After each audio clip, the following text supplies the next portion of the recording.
at times a little underwhelming with how much hype there was around this player, but yeah, delivering here in Sao Paulo once again. Cloud9, this is the question that gets brought to my mind. Still Yo. a relatively new roster to an extent when you look at them, reshuffling, rebuilding. The depth and the capability now to deal with a whole new look of DRX. We have not seen them really break this out yet. We haven't seen a common run of Harbor in this, and it's Good serving its purpose morning, well here. everyone. Very, fine adjustments, but it's Bulgaria, working thank you wonders. for So I the want to see 11 how well months. Cloud9 learn on the fly. Do they have that capability yet? 3 plays stacked down towards B-Long with actually intention behind it. They are getting quite close here. Ye is willing to backfill this. Much deeper exploration. We're watching Cloud9 versus DRX. This is the third game. Kind of just woke up. I want to wake up earlier, but 9 a.m. is way too hard. Halo for Dawn, thank you for the 8 months. This squad here, this little squadron moving around the back So this whole tournament's happening in Brazil right now. And oh my god. NA is doing very well, but Cloud9 might be the first NA team to go home at this point. The plant's still in, and the final 2 were on the other side of this site. They haven't really questioned the plant. I woke up today mainly to watch the EG game because I need to professionally hate on them. I think they'll win though. They're very good. And their opponent, Talent Esports, I don't think is like super high tier.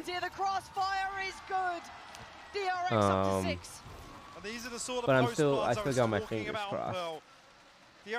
Oh, just catching the third game. DRX is looking really good. I think they're like the only Korean team that is making waves. I know T1 is popular as well, but I think DRX is better than T1, but we'll see. T1 was in North America last year, so this is going to be their first year in Korea. Man Liquor. Man Liker? Man Like Riz. Thank you for the tier 1. There we go. Nailed it. They have to show restraint. Speaking of, we very rarely yeah.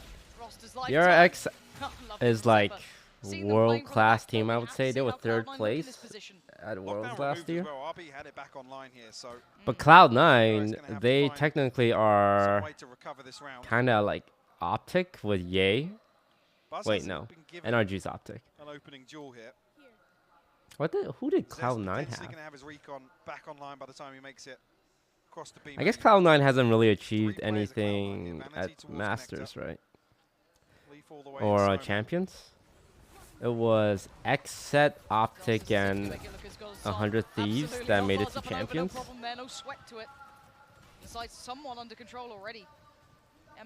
I went to the Riot campus yesterday. Mainly went to explain to them why DSG deserved to be franchised over some of these other teams. They didn't really agree. Gordon Lace, thank you for the sub, and Spy11. That's actually true though. Not the DSG part, but the going on Riot campus. Going on Riot campus, there was a whole bunch of us. Like 40 people went. I can't say anything about like what game I was there for. I could be there for any game. It could have been TFT. Could have been Legends of Runeterra. Like host Legends of Runeterra. We're struggling. Do you have any advice for us? Could have been a new game. I don't know. Could have been a Riot MMO. I just realized they're playing Harbor. I think Harbor, you're going to start seeing people play Harbor. I think Harbor is actually decent. I've been playing Harbor and he's a lot of fun. You have 4 different smokes.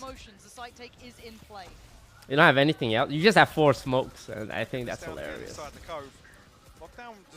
Your E's a smoke, your ball's a smoke, your wall's a smoke. Wow, this guy's just running in there to stick it. This Buzz guy's really good. I've been watching him play, and he's been nailing headshots like close range. A big response. Heavily invested around Tomodachi and the Neb, thank you for the 4 months. And now we look at what they've got remaining here for this retake. 3 players lined up. RB happy to greet them with a smile here. Stacks the one to draw blood. Buzz by his side. It is a shutout. Remember, guys, always shoot the smoke. There's one thing I've learned watching these pro games is you always shoot the smoke. be able to scrape together a purchase. Ooh. Wow. Not with Zeppa falling. When you're in the lead like this, you'll see a lot of players just run at the enemy team. Should be there or thereabouts. Just to take guns off them. To pull this one across the line. But it has broken the money. That effectively resets it. Yeah, Cloud9 are back. Where's the live audience? So when it comes to Brazil, what I notice is they only show up for Brazilian teams. Although I think this one is pretty popular, more than the weekday games. I mean, it was a weekday. The other games, this is the first weekend game. I think there's like a decent crowd. But you gotta wait for the Brazilian teams, and then they'll really turn up. A bit of a different look here. 4-1 split. Gonna leave Marco to deal with any pressure coming through on B. And there's that ult. We'll wait and see if invested. That's the harbor ult. From Leaf. And RB's already on the site, though, already trying to hunt him down. And RB is just rabid at the moment. He's shutting this down perfectly. That's a Viper's pick gone, and that A Nothing's better than killing a Viper in her own ult. Information from Stax' ult there perfectly. Reading that this is going to be the lighter stack. The emphasis has been B. That plant is just begging for post plants. Ooh, see? This is what I'm talking about with Buzz. Like, in close range, and he's dead. He does a pretty good job, like, flicking. They have no luck coming in. Still no one on that spike, not even halfway right now. This guy's got line up. They've got to back out of this. Look at this. Look at this. The I know, look at this. Through, the shock darts can come through, and they can't push because they'll be slowed. It's beautiful from DRX. Masterclass work here from DRX. Just zip on over, planted. Once again shining. Yes, they will lose a player here at the end, but that's planted in nest, and then you just go back out and you just play post plant. They have Sova. Yeah, he's gonna be struggling. So what they do is they do a Sova dart with one Viper molly, because the Sova dart deals 70. So with the molly it deals 140, and if they're on the molly, they're taking 10 damage anyway. Because Viper molly actually doesn't hurt that bad. Team on stage, and I like it. The main value of Viper molly is the double damage, so you'll see people combo those two abilities together for a quick kill. Oh, what a, he walks through the wall. Not really found that response to this. Thank you for the sub. The Derive, Needle Float, man like Riz with the gift sub. Hazy, Eric, Captain with the 10 gift sub, and Richie Ricardo. Thank you for the sub, guys. They're actually following through. Oh, the lurking Viper gets to. Oh my god. Okay, so game 1, Cloud9 won like 13-2 or something. And now DRX are running this game right now. They are about to send Cloud9 home at this pace. Cloud9 is looking a little. Ooh. Their Pearl was amazing. If they do commit to this investment, but it looks like they only practice for one map. Round 12 is gonna be. Every map is so different. Like, you have to prep for every individual map. Every strategy is different for every single map. And there's 7 maps in the pool.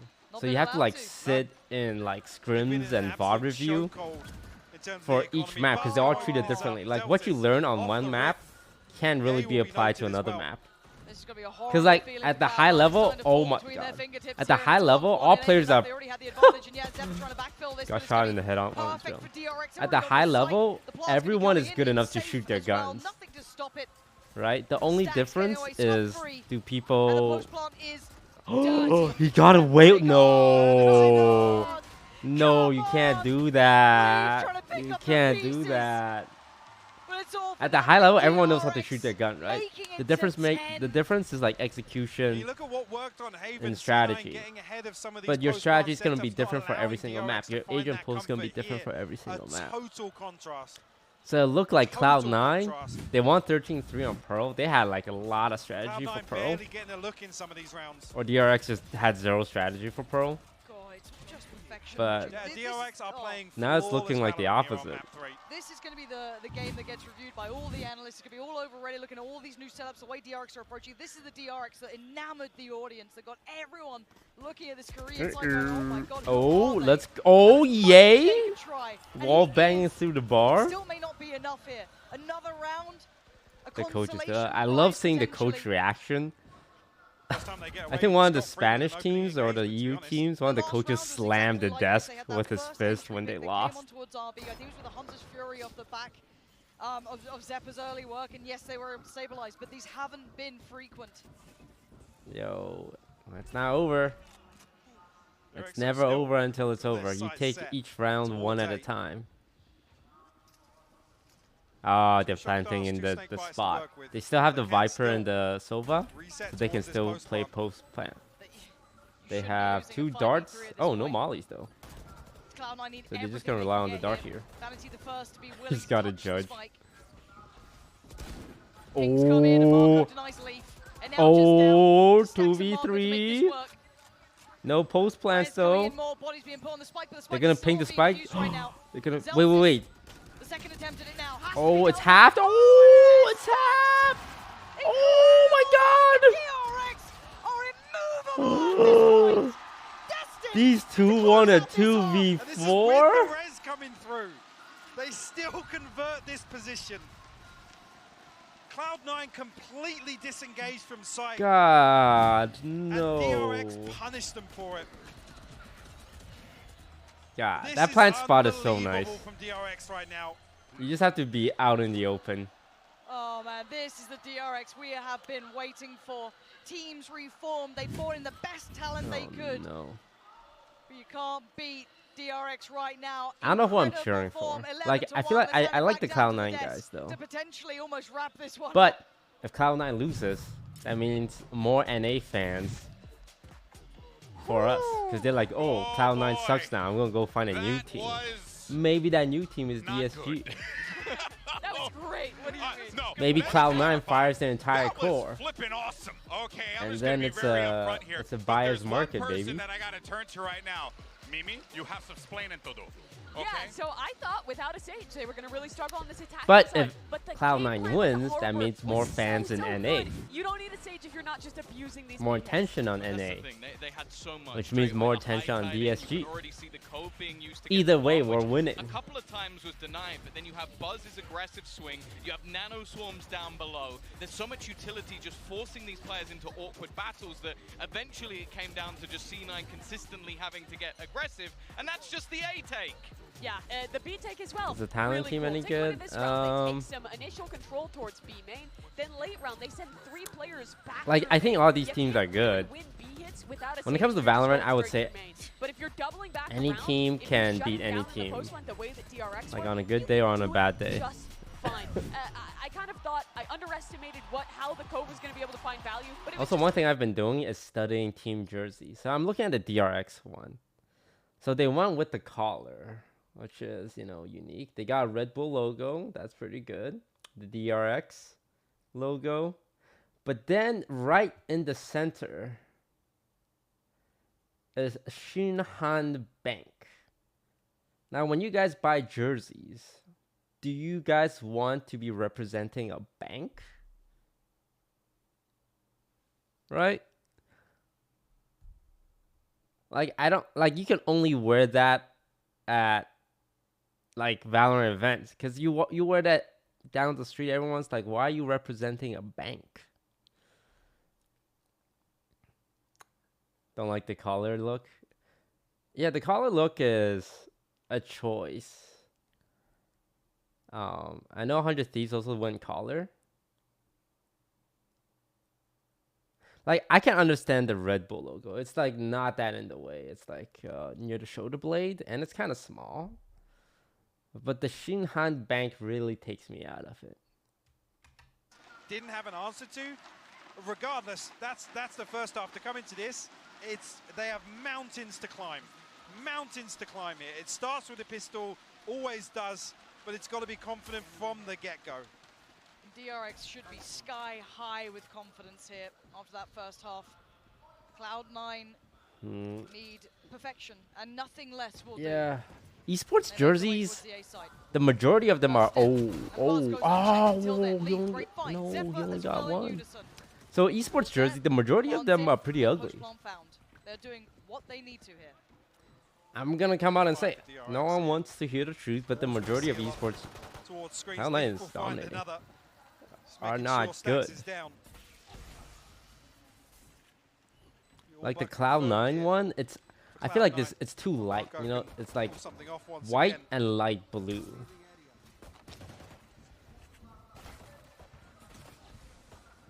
This wall stand is so I don't love it. I think PSM has decent jersey because it's like black and white and it's hard to go wrong with black and white. I think Sentinels have some decent ones too. Every single round, the whole way. I think Sentinels do a good job at like keeping the theme of their branding. They're able to make this work for themselves. No easy task here. A capable side though, Cloud9. Like there was a Burger King jersey, right? Talent North America had to offer. Giants. Picking up the most wanted player. Giant gaming jersey. I hate to say it as well, Ye has to do so much heavy lifting here in the second half as the Jet. No flashes, it's only really Zeppa's utility. Giants. Unfortunately, with him coming off that where's those Burger King jerseys? With Zelsis coming onto the Sage, it's the same thing once again. Well, we do have a stack on the other side now, 4 players.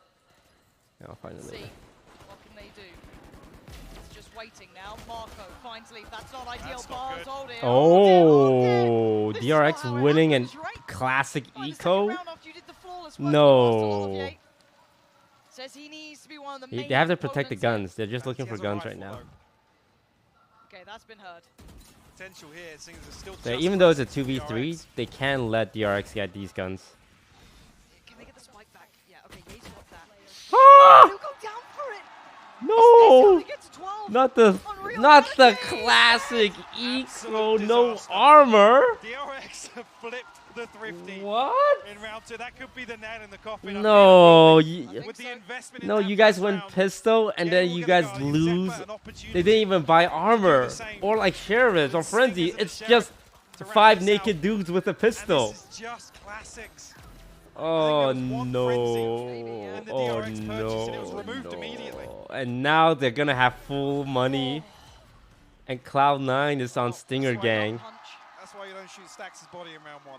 So the reason why Cloud9 they're still like laughing and joking around because there's nothing really at stake here. The only thing they're playing for is money, and the money is like not like an insane amount. So that's why like you see them still like not getting overly upset or sad. Yeah, it's over. And it just looks all but over. 2 remaining, Ye and Zeppa have it all to do and so little to do it with. And RB. You're mostly playing for the final couple of seconds. Pride. Oh my god! DRX demolish them. Dude, that is DRX. What a flip on this series. That is BM, but I love it. Holy shit. Is there history there?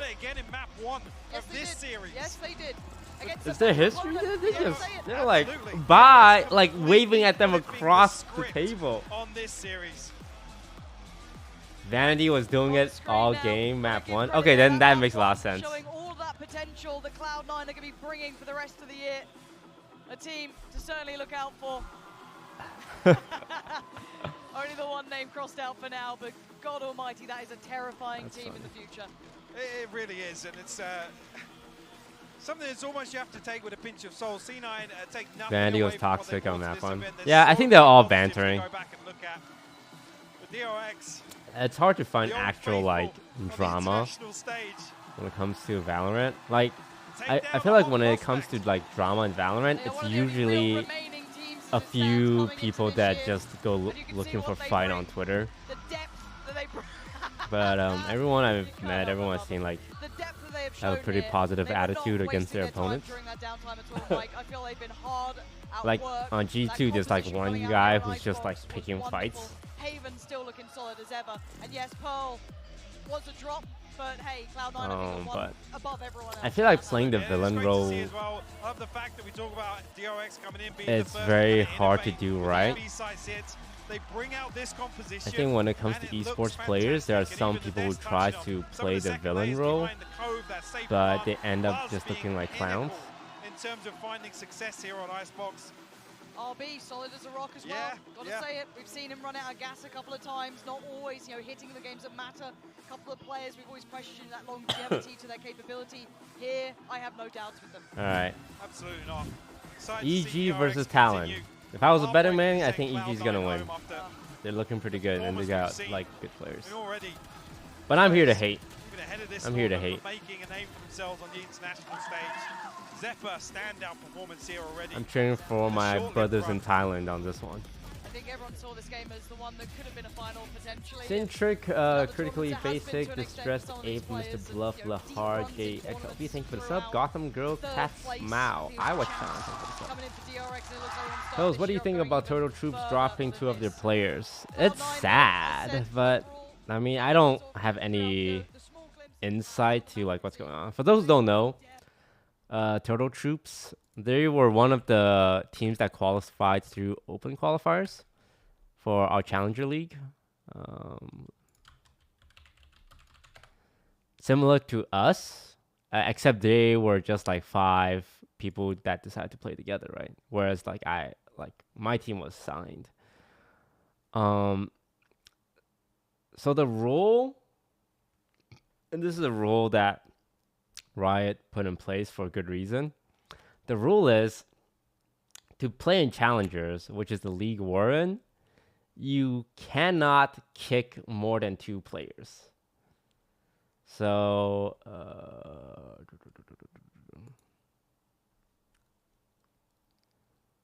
like, our team, right? We have Exalt, Steel, Gangster, Ziff, and Clear. Technically, I could remove 2 players and add in 2 new players. I'm not going to do that. And that'll be fine. But this rule is in place so that I can't fire all 5 players and just bring in like Ye, Tens, Tarek, Shroud, and Timmy, for example. Like I have to still keep 3 of the players. And this is to prevent like people just selling the team and like, thanks players. Thanks for getting us the spot. Now fuck off. We're gonna like invite Cloud players now.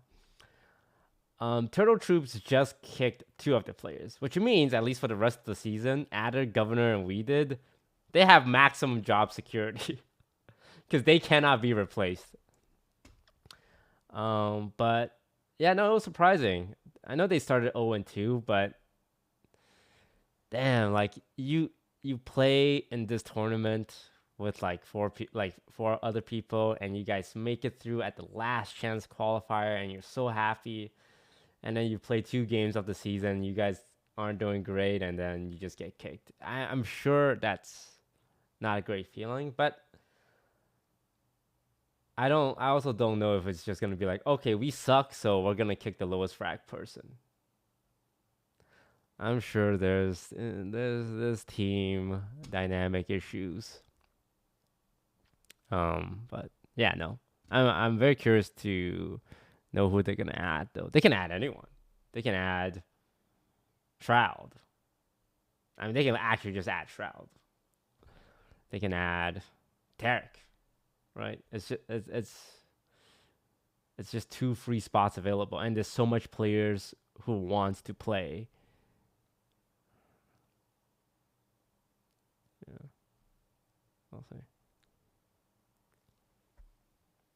But nah, I mean, if you look at the score, they're getting rolled. Or how about this? We pick him up, call it DSG2. They're still a free agent team. I'll offer $1,000 because I don't have money anymore. Give them each $1,000. Call it DSG2.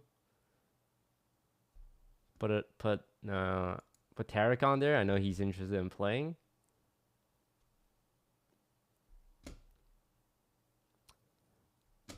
And have 2 teams competing in Challengers. And when they meet in playoffs, just have them throw.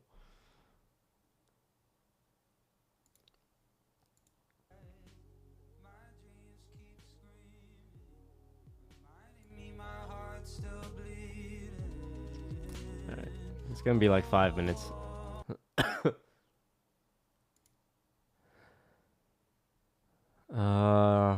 Yeah. I'll go back to Turtle Troops.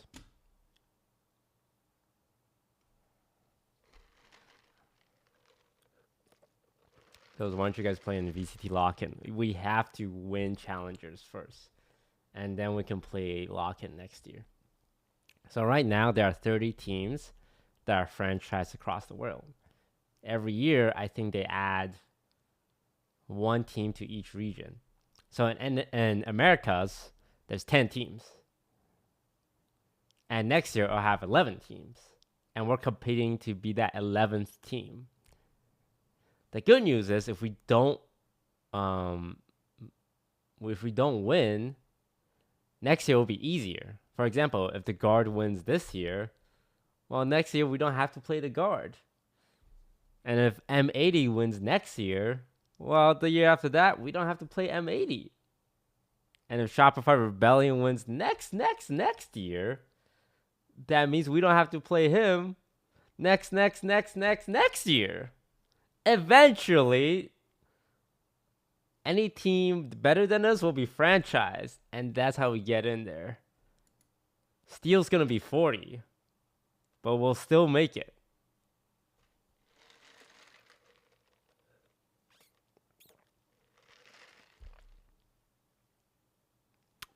It's you gotta play the long game.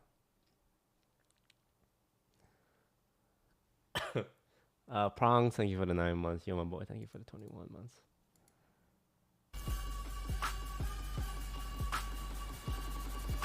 So as well about the Brazilian teams. That is true. We're not even counting the Brazilian Challengers team. But I think I'm gonna say it. NA is the strongest scene in the world right now. Out of all the countries, I would say overall NA is the best. I think some countries have like better like first place team. It's like Brazil, you got Loud. Korea, you have DRX. But when you go to the second place team, the quality dips significantly. Whereas in NA, I wouldn't say like the first team is like insanely good, but the first team, second team, third team are similar in strength. So overall, I think NA is stronger, but other countries have higher top ends. How did Cloud9 lose? I mean, the thing is, this is the first time anyone's seen like these teams play for like 6 months. What were you basing Cloud9's performance on? Why did people think Cloud9 was gonna absolutely dominate? If you look at like Cloud9,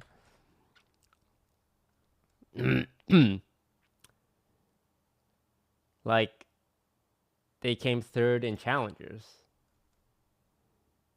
like losing to Optic and the guard. Like they were 8th place at champions, like in like 2021, and they haven't like been to champions last year. I wouldn't say anything like when I hear Cloud9 in Valorant, it's not like, oh my god, they're super favored to win everything now.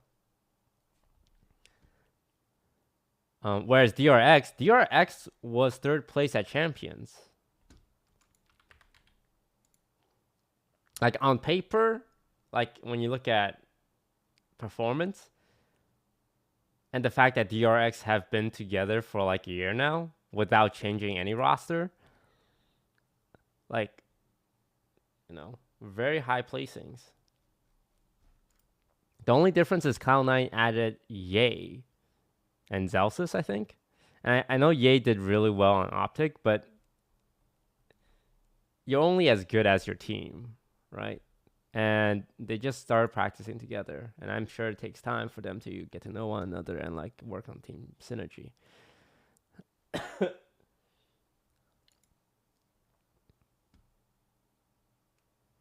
Well, speaking of Iceboxes, go ahead and take a look and take stock of what we just saw. 13-2. Your eyes. You wish you started a team earlier? Well, the way I think about it is like I could have done this last year. Because last year there was only one league and there was still open qualifier. So technically if I did this last year, my team had a way to go to World Finals. I get it was probably going to be impossible, but like at least there was a path. With this new system, no matter how well my team does, we can't go to World Finals because like that will be next year.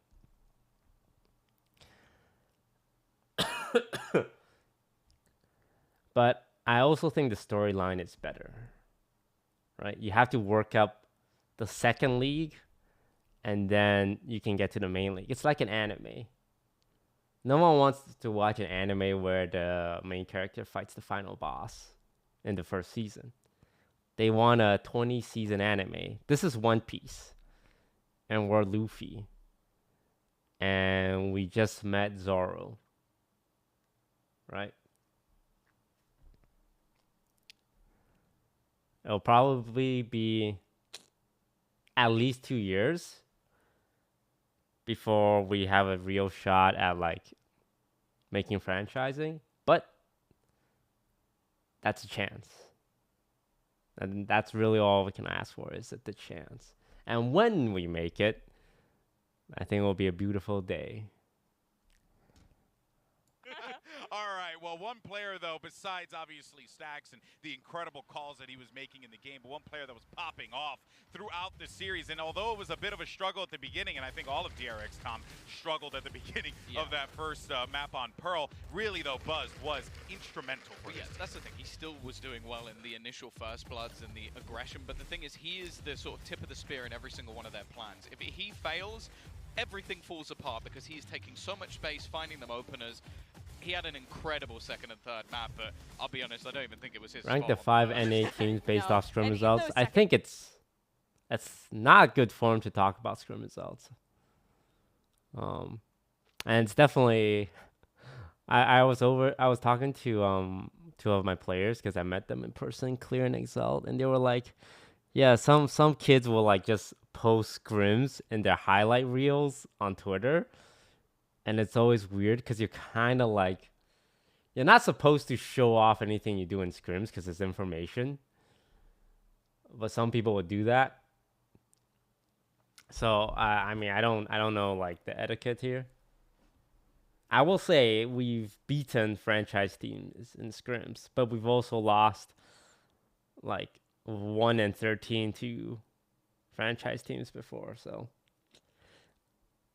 I wouldn't say scrim results are indicative of anything.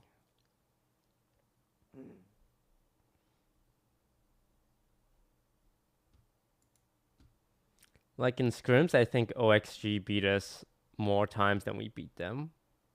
But during the open qualifiers, like we rolled them because it's just a different game. Look at that wave, man. And you just have to take it if you're Cloud9. You can't really do anything about it. Okay. I'm looking at the Cloud9 jersey. I also don't love it. Like, I see the Cloud9 logo, like the big blue Cloud9 logo and the small Cloud9 logo and the Red Bull. It's too, the colors are too light, you know? White with light blue.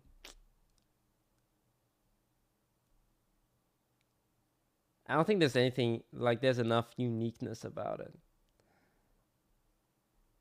So I wouldn't say I like it. I'm on the hunt for good jerseys.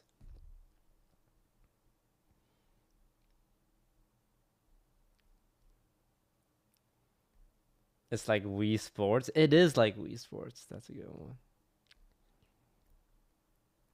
I want to find good jerseys. Look up the DRX jerseys. Yeah, but at the same time, Stacks, if he's the guy who cooked up that Harbor comp and gave us that beautiful game of Icebox, it's all worth it. If not, Termi wins. Look at this. Look at this Burger King jersey.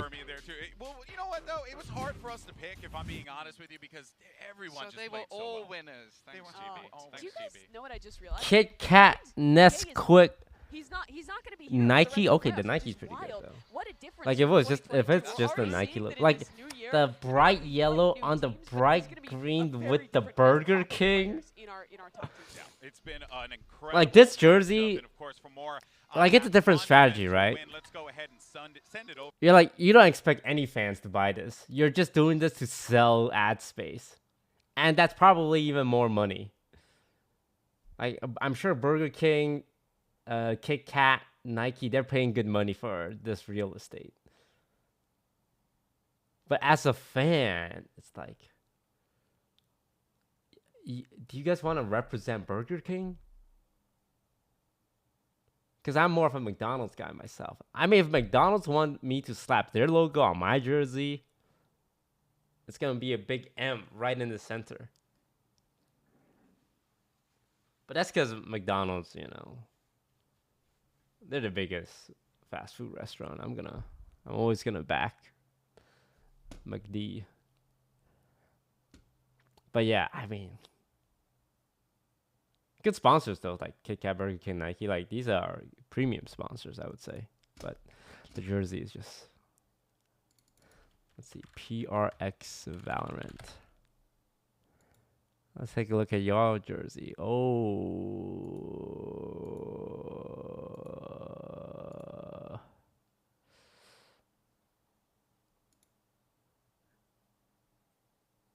Wait, are these the jersey?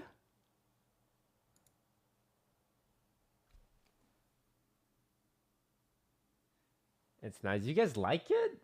I don't know if I like it. But maybe I have bad taste. Like, the pattern is, it's good. Huh.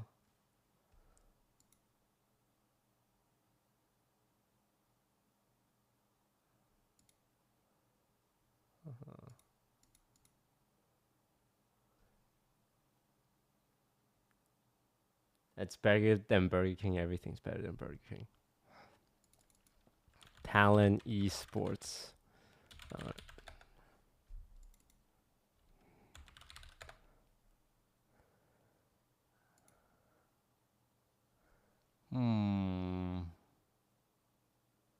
Not as bad as the other ones. The M88 Mansion. I don't know what this is. Not this one.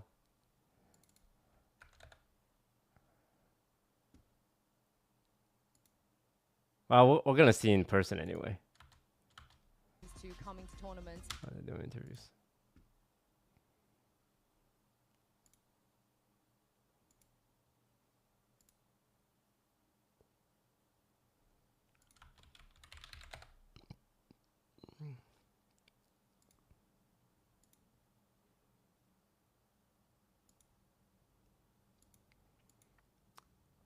I want to see some banger esports jersey. Evo's jersey. And what's Evo's jersey?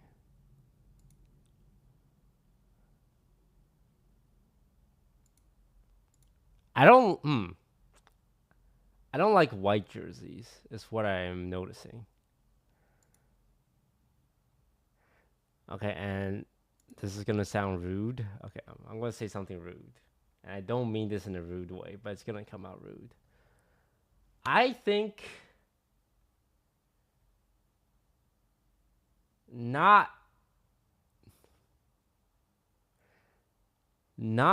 a lot of video game players have the best physique. And white jerseys is not very complimentary on not great physiques. Like, you hear this a lot, like, you should wear black to look slimming kind of thing.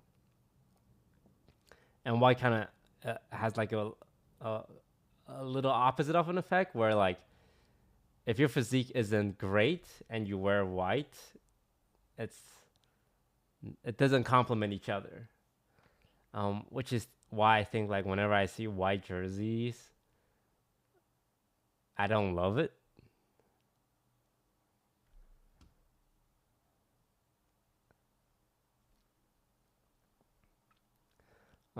I've yet to see any esports org really, like, pull off white in a good way.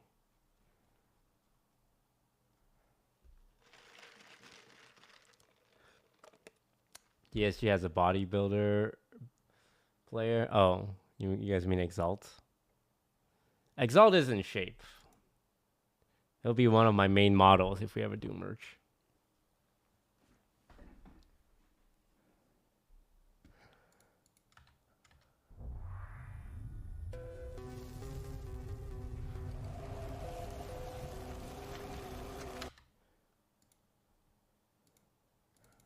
TSM jerseys.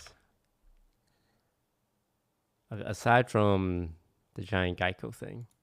See, I like the varsity jacket. Like, it's clean, it's simple. The Letterman's clean and simple too. I don't like the red. I mean, the thing about this is TSM has never used red, and I get wanting to switch up, but I wouldn't say I love it. But I do like the jackets though. I don't know, maybe jerseys are just hard to pull off.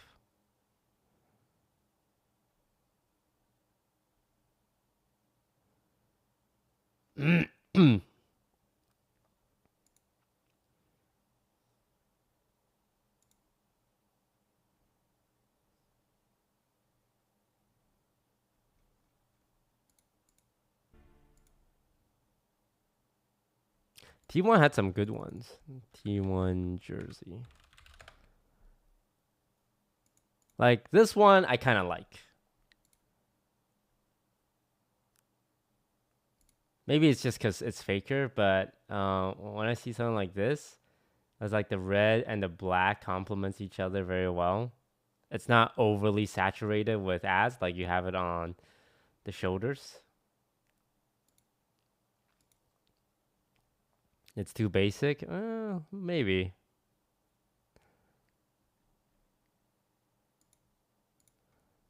But basic can be good sometimes.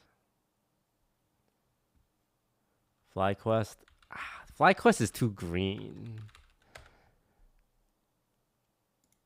Although this one's not bad, like with the tree art and stuff. Like, but green's a very hard color to pull off.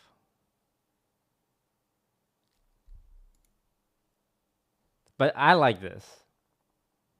I think this is a good kind of green with the gradient and the white. I like this. I think this one was well made. It's aesthetic.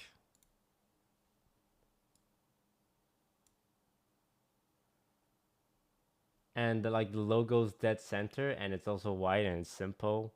It's a Q with a leaf in it. This is a well-made jersey.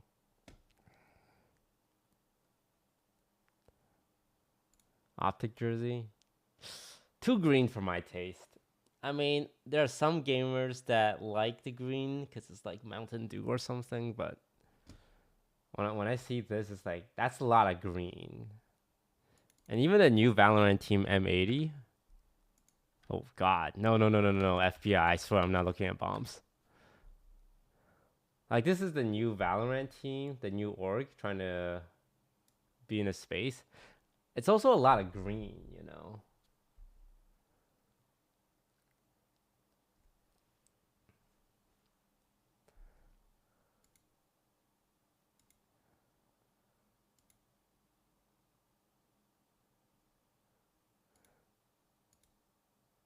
Does it have to be in the esports style? No. That's why I just went with a t-shirt for my players. One of the first questions I asked Riot is like, do I have to make a sports jersey as our uniform? And they responded, well, as long as it matches, you can do whatever you want. And I'm like, then why is everyone doing sports jersey? Like, athletes wear sports jersey because it needs to be breathable, because they sweat. And they sweat a lot. Video game players don't sweat that much. So why are there so much like sports style jerseys? Right? Why do we try, like, esports try to be real sports so bad? Like, so bad. They're like, well, people love like the LA Lakers. So we just need to be like the LA Lakers. We need a logo like a sports team. We need jerseys like a sports team. So yeah, I don't know if I love the idea of doing like a sports jersey, Because if you're gonna make your fan pay like $100 for a shirt, I don't know. I feel like you can just sell something different.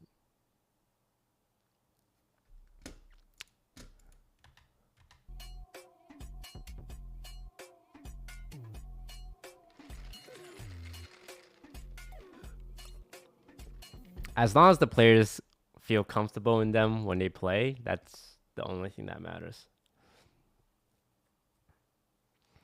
Well, hoodies. Well, players don't like wearing long sleeves.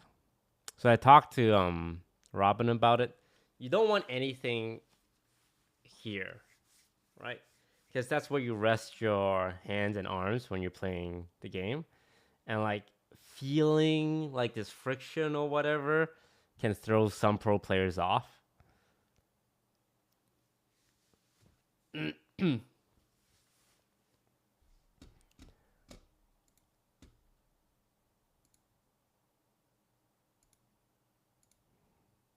Too white, too green, too white. White and green and yellow. The problem is it just reminds me of Subway. That's the truth. Like there are some color schemes you just can't use anymore because existing brands just dominated it so hard that if you use the same color scheme, they're like, oh, you're wearing a Subway jersey. Like if you do red and yellow, people are gonna be like, oh, that's a McDonald's jersey.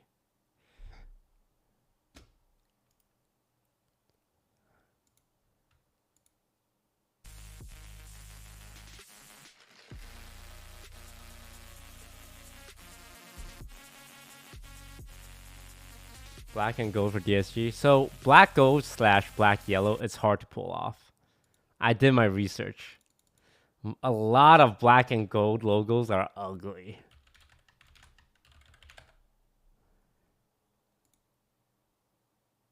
It's so I worked with the design team and it's like a lot of back and forth on black and yellow. I think there are I think this is a great use of black and yellow. This one right here. Because it's a lot of yellow with a splash of black. But when you have something like this, where it's like half black, half yellow, it's like my eyes. You're like a bee. You're stinging my eyes. But this one is like, it's cute. And this one, you know, Batman. But it's too bright. It's too strong. It needs to be a little muted.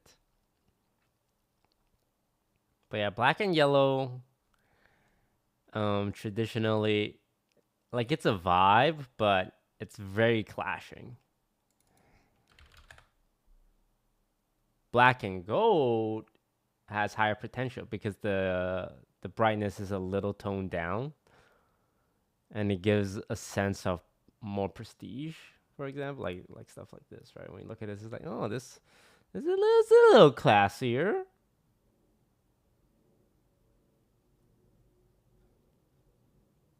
That's a little fancy. Like something like this, right? Like, okay. The gold implies like money. But no, we're still playing around with it. They didn't do too well on opening duels. They ended up actually losing opening duels overall, being negative on them. This was interesting, though. You know, it was an attempt to use Ethan to get a ton of information, play the TP in a spawn, run it down with the ult.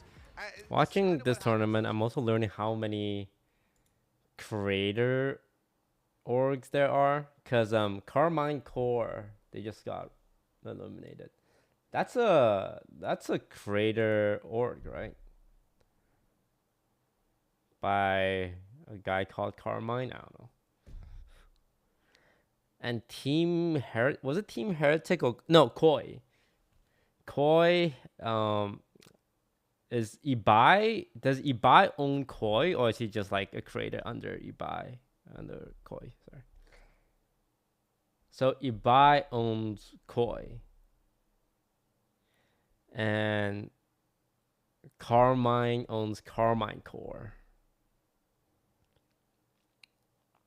NRG, I know, has like Sapnap as a content creator.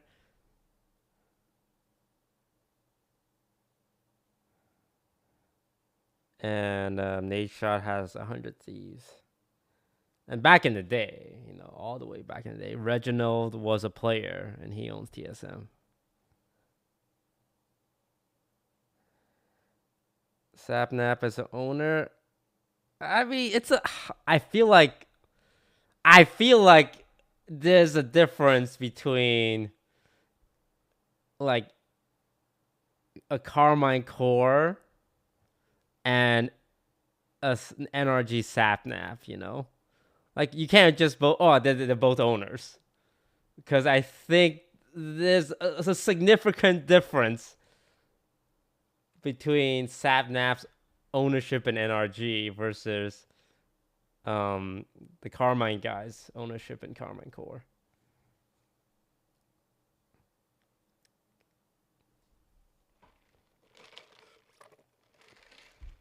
Like, if I had 1% of an org, yes, I'm technically a co-owner. I don't know how much percentage maybe Sapnap actually owns 50%. But I wouldn't equate it, like I wouldn't say NRG is an creator org because Sapnap has like 1 or 2% of the company. So this is what Ethan had to say.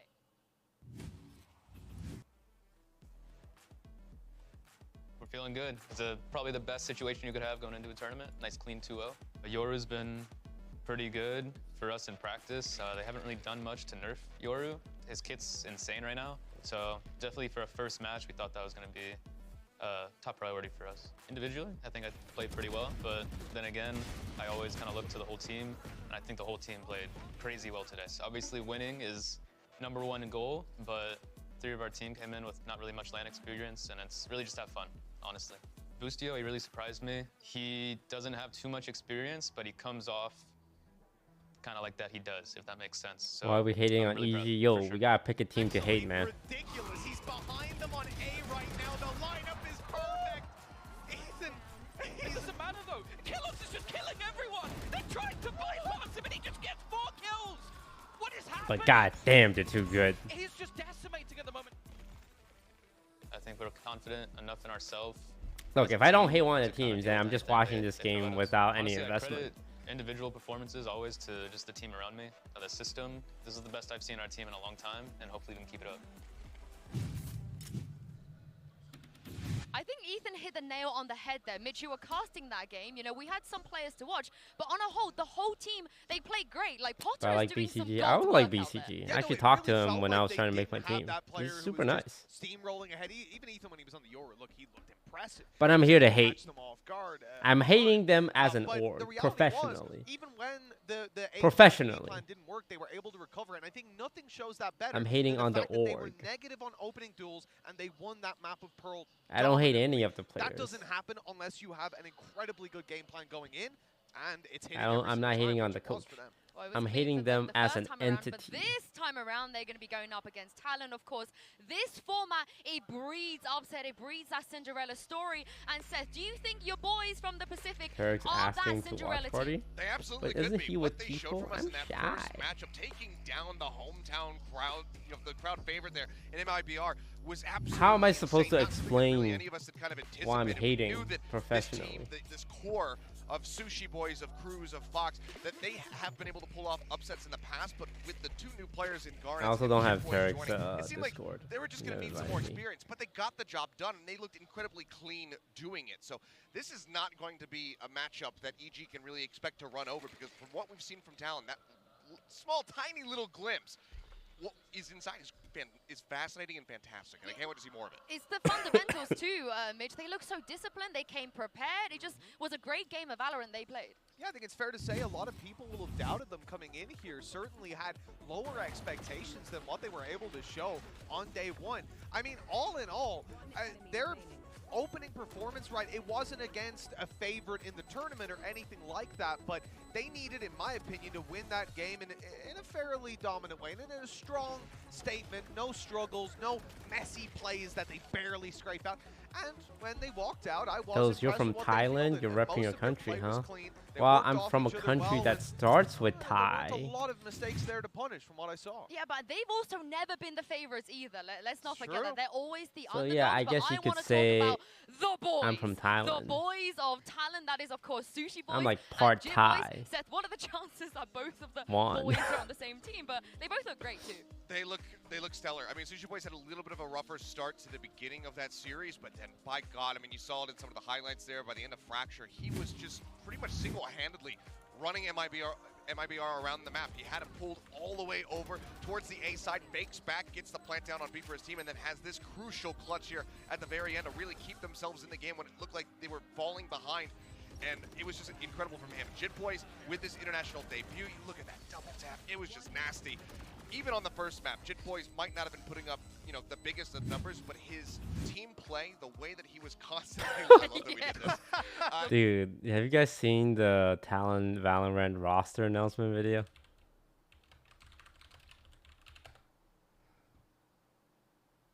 Where is it? ณ ดินแดนอันกว้างขวางชายหนุ่มกลุ่มหนึ่งกำลังเดินทางเพื่อไปตามหาความยิ่งใหญ่ที่ชมพูทวีปบราซิลม่วงจริงเงียบไปเลยโอเคบราซิลเสียเวลาอ่ะอาบัตโรอะไรเนี่ยเฮ้ยเลยเอากลับมาก่อนตกใจกันอะไรอ่ะโอ้เช็ดเดี๋ยวหมดเท่แดงยันโดนเฮ้ยเฮียสุดมากเจ็ดโดยอะไรของมันนะเฮ้ยจะไปไหนอ่ะกำลังจะรอเลยกลับมาก่อนหนทางยังอีกไกลเรามารวมพลังกันดีกว่ามันคือพังเฮ้ย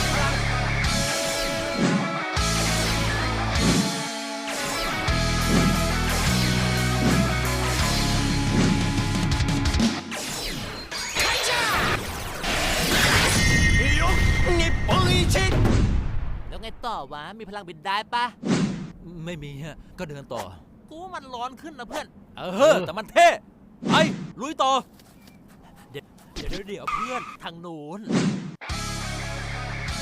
ทั้งหมดนี้พวกเขาเหล่าทารอนซูเปอร์ฟลายทั้งหลายนำเอาชัยชนะกลับมาจากประเทศบราซิลได้หรือไม่ติดตามความเคลื่อนไหวของทารอนได้ทั้งจาก Facebook YouTube และ Instagram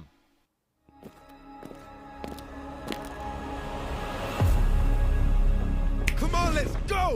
How can you not cheer for a team like that?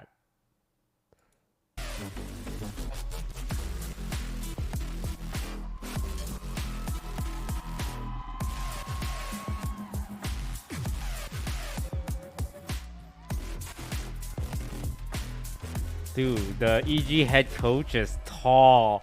She's towering over everyone. The underdogs, both teams have already had a great performance, but for one of them, today could be the start What a Chad of that Cinderella run. And I know you two, and you guys know me, and there's nothing we love more in these tournaments than a Cinderella run, than a team that wasn't supposed to win, go on to win something. I'm rooting for these two so hard. Yeah, I mean, we're right there with you. It's, you know, obviously I do have a horse in this race with a Pacific squad. Part of me wants to kind of favor them, but both teams have inspired so much Aw, that is cute. joy in me from what we've gotten to see from them so far. It's only been one series, and hopefully there's many more to come from either of these squads, depending on how far they can go. But I'm excited to get into this one and see who walks away. Come on, Talon Esports. As am I. I mean, the reality is, I got a bit of a horse in this race too, Seth. You might have regional representation. I've got Battalion Boys, BC Babe, on the stage, and I'm with him all the way. This map veto should be interesting. Oh, I wanted to see a Lotus, I'll be honest, but I understand it. Both teams took Lotus away, right? So I feel like this is probably the one that I did want to see a Lotus. Pearl's gone, but Split is on the table.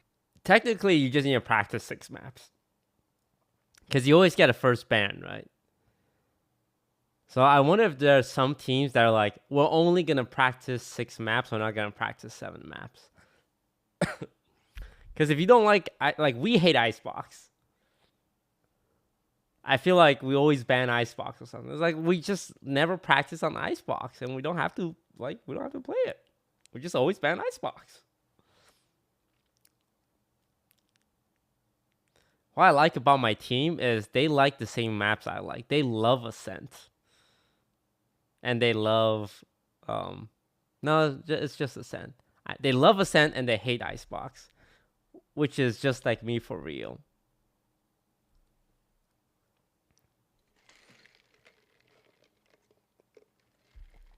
Just like me for real. Because I hate Icebox. It's too much. It's too much.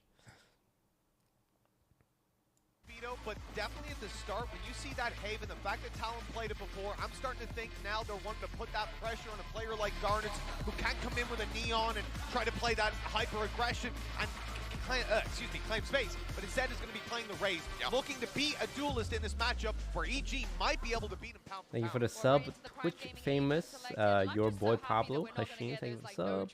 Yo, my boy Woo Bear Woo and Yuzu. Yeah, but of course, EG, keep your eye out on their comp here because they haven't played in this tournament yet. So we'll be a bit of a first look here. Looks like, okay, we saw the hover on the Raze. Ooh, a chamber pick. That Jet and Garnets. Oh, wait, never mind. Yeah, that's a change from Garnets. You know, again, comes down to, do you want to beat him on just heads-up dueling space? Okay, the difference is the Sky and the KO here.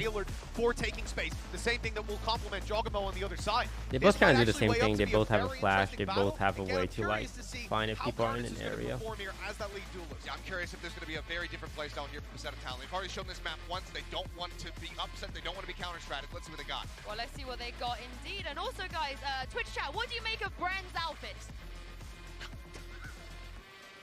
Shake and bake, baby. Thank you very much, guys. That's the important stuff to talk about. That is the important. Let's talk about my outfit instead of the match at hand, actually. That's a good idea. We'll talk about the match. We'll talk about the match. This one I am looking forward to, Josh. There are plenty of parallels that you can draw between both of these teams in EG and Talon. You've got core veteran talent in both of these rosters, surrounded by rookies to the big stage, and also two teams where I would say the expectations for them coming into the tournament, into this event, were quite low as well. Their side of the bracket is so interesting because I feel like on paper, any of the 4 teams around there could have made a run like this, but it's EG and Talon that find themselves in this position. And you're right, there are so many parallels, and one of those being that both teams are underrated coming into the event, you know? Only 12 fans that Evil Geniuses have, but they're going to be picking up more and more. Let's take a look at the pistol, because EG have gone for so many set strats in this tournament so far. A very, very prep-heavy team. We'll see what they can pull out now against Talon. For now, it's a battle in mid. A couple of shots exchanged, at least with the pistols, and a fast play towards it. Garnet on your left, Talon! Shoot him! Shoot him! Nice. Shoot him too! It's a bit strained, isn't it? God damn it, people. Duck and weave and dodge inside the smokes, but a spike is rotating pretty quickly. I don't know what's so hard. Okay, good lurk, Omen. Remember how good this guy was in the opening match when he played on Their Jet is 23. Bring out their classic. Right click. Cruz has just ushered the rest of his team. Alright, this is good. This is good. We get the post tank going. How about a smoke for Heaven? Big Heaven smoke. Nice Heaven smoke. Alright. Big swing. Bop, bop, bop, bop, bop. Oh my god. Oh my god. Oh. Being EG down to that 2v4. The players really do. Fox needs to watch this angle. Couple of taps. Oh, they were both one shot. Okay, that Omen kind of threw it, man. He shot 0 bullets. That could have been an easy double kill. 24 health, 23 health on BCJ and Jorgamo. That was a very tense, close pistol round. And I do want to put a serious highlight here. Yeah, that one was on the Omen, on Talon. Aware when we were casting their first game that he had started IGLing for the team, because at every other event that we've seen, X10, Xerxia, Talon, so close. Of this roster, every other event it's been Foxy who's been the team leader, and Cruz has only just taken over recently. That game on Haven where he obliterated the server, he was IGLing for the first time. All right. Now he's made the call for the rest of his team to force up, heading into 5-man A push on an eco with the force up. Okay, ballsy. In the slightest. A lot of space being gained right now as they're trying to Get in there. Yes, entry. Big entry, baby. Swing. Pop, pop, pop. Boom. Shoot him. Nice. Well, EG just overwhelmed. Can't withstand that kind of pressure. All right, come on. You got it's a 4v2. Big force up. Double swing. He's blinded. Close for them, and Bustio covers again.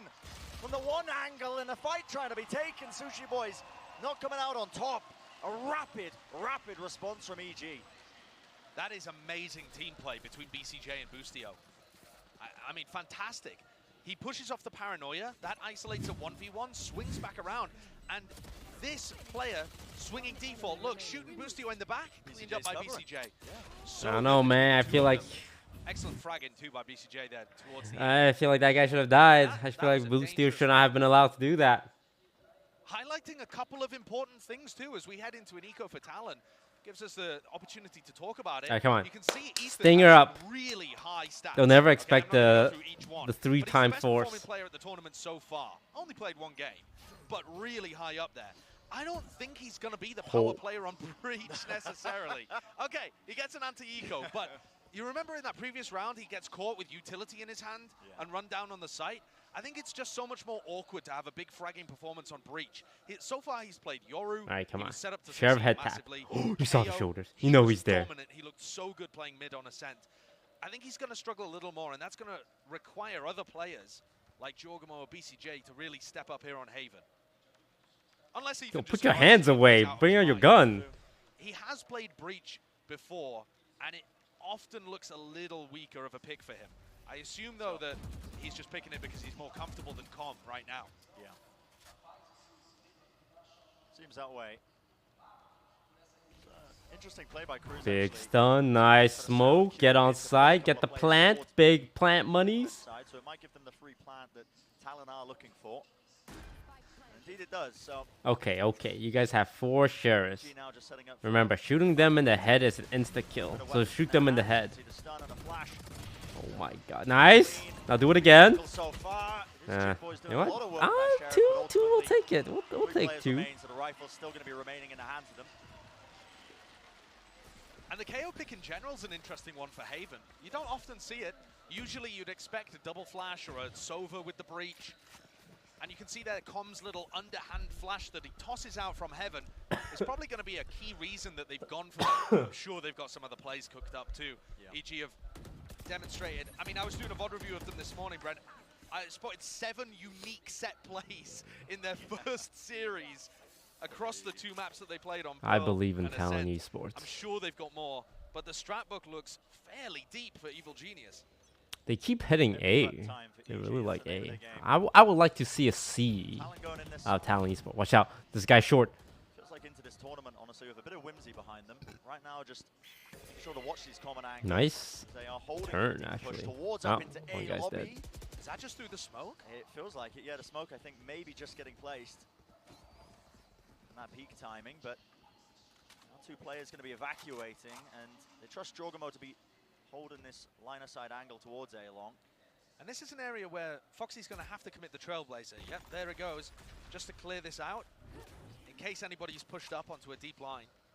Guys, there are other sites besides A. There's a B. There's even a C. Full rotate all the way over to C, anticipating the rest of Talon dropping off, but this 9... Okay, actually, they have 3 Cs. Stay on A, stay on A. One player to breach. It's a pretty big... No, you're playing right into their hand. Actually, wait, no. Now they have 3A. Go C, go C. Anywhere the breach is going to be as well, you're going to be thinking that's going to be where the execute happens. But 40 no, B. They have 2C, 3A, 0B. They've already lost that one player, Sushi Boys, early on, but nice smokes, good flash. Watch out, there's a trap there. Get the plant down. Play from window. Get the plant down, man. Get the plant down. Oh my god. Too many problems. There was an aftershock there. Potentially nice. A faster play. There was a flash. Okay. Pew pew. Okay, you know where the last 2 are. Don't throw this again. You guys have been throwing 3v2s and 4v2s all day. It's upsetting me. Make sure that he can get into the front of this site, but he is left grasping, trying to spot where some of these players might be. And Talon are playing this particularly quite well now, just biding their time. Nice concuss. Making sure that there's not an easy Good, 7 health. He's got to save. He's got to go. 7 health, and it looks like the call might be made to just try and save here. Time running out. Beautiful play by Talon, actually.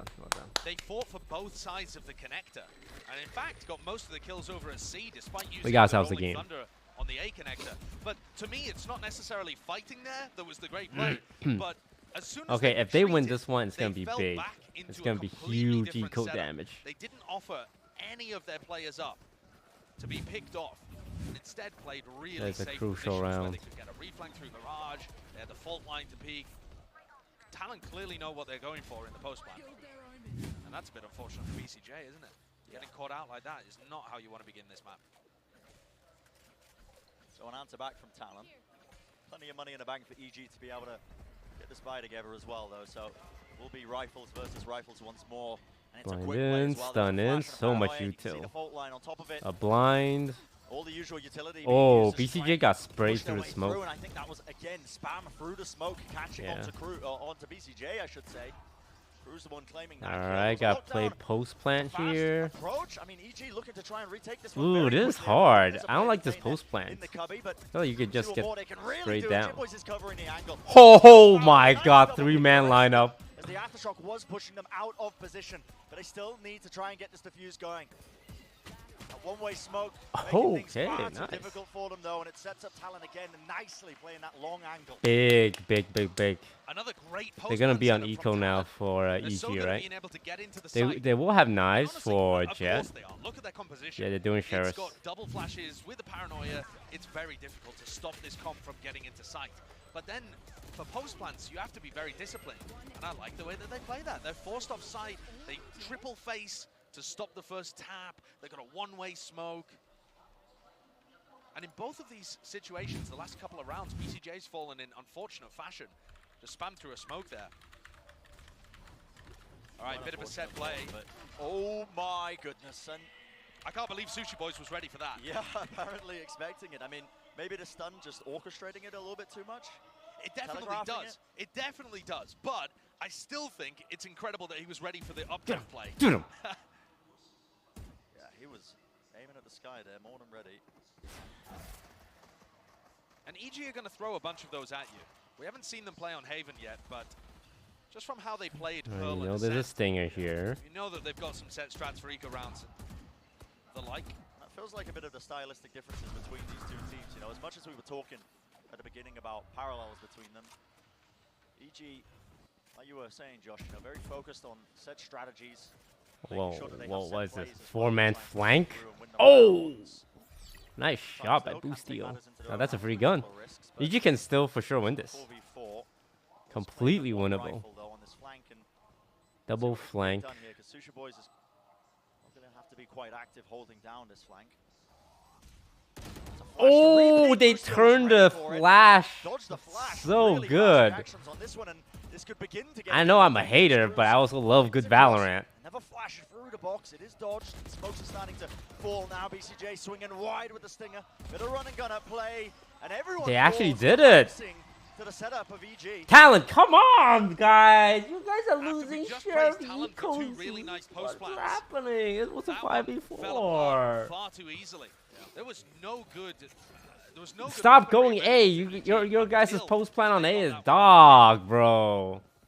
You can see EG actually go C, go B. Yo, the 4 rounds you guys lost was all A, and you guys get the plant down. You guys just get absolutely ass blasted. That's a sick shot. Look at that shot. No, there is no world he hit that. Look at that turn. That is disgusting. I mean, that's just honestly, that is just a LAN moment. You can only do that on LAN. Hold on. You can only do that on LAN, man. That's like just a pixel angle.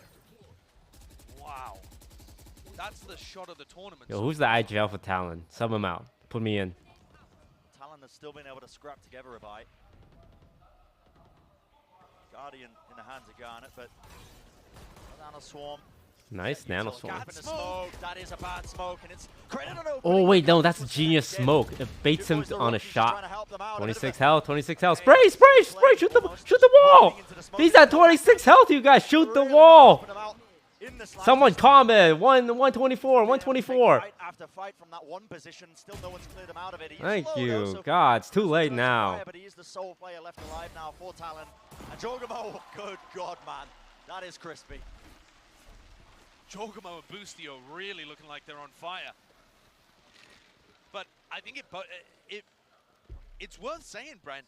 Call timeout, Talon Esports. Are similar players Good. in the sense that they've both recently had a swap over to the smokes role. Thank you for listening.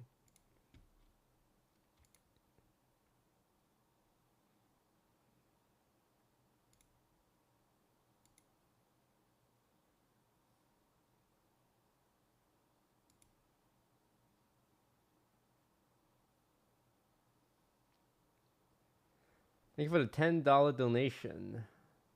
Are we thinking Ethan from EG is getting over or under 32 kills combined on the first 2 maps?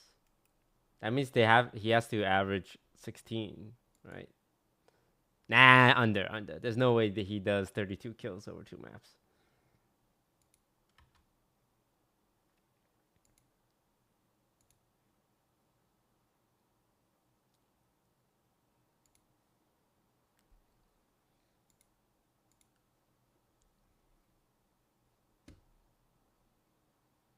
Way that gives you a plant, but it's hard to get a lurk into A that gives you a couple of kills and wins you a round, whereas that kind of play through Garage or through B can be deadly. But that's where Boostio's putting his turret. I mean, look where he's got it now. His turret just covers any kind of walkthrough on B, anybody trying to get through top Garage. And normally he's all right, Talon Esports. In Garage as well, although come on, this time get it together. Set up slightly. So Talon taking that time out, probably to discuss the round 9 plan rather than this one. But who knows, maybe someone can hit a Boostio flick pixel shot.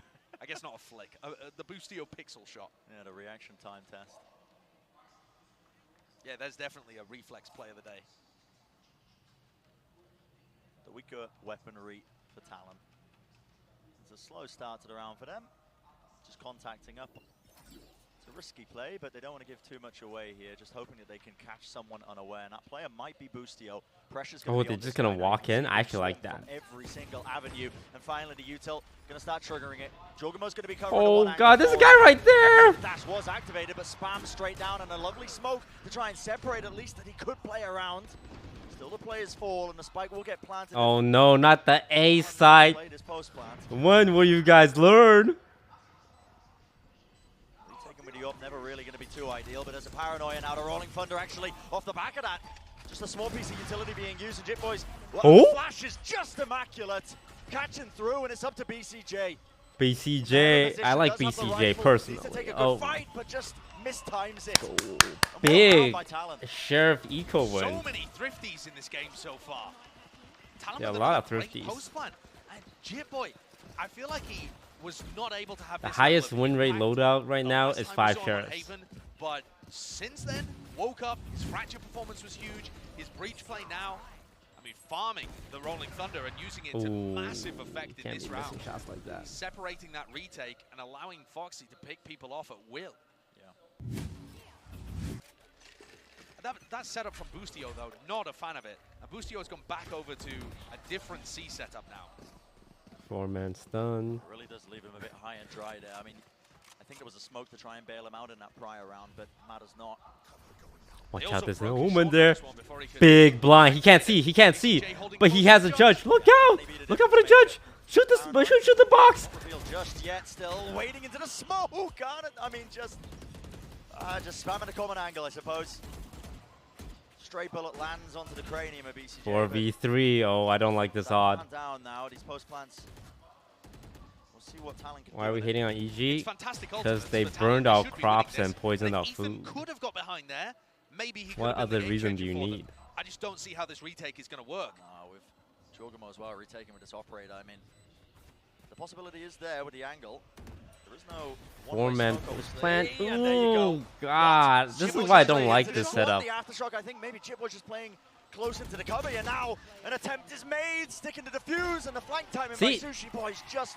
This is why I don't personally... I mean, I don't know anything about professional Valorant, but like... In a 4v3, you guys are just... It's like shooting fish in a barrel. Everyone's just in this long hallway. hold that one down. I'm also really surprised that Sushi Boys doesn't try to commit an ult to it. He went for a reflank garage and he was way too late. Some kind of miscommunication there in the Talon camp. Yeah.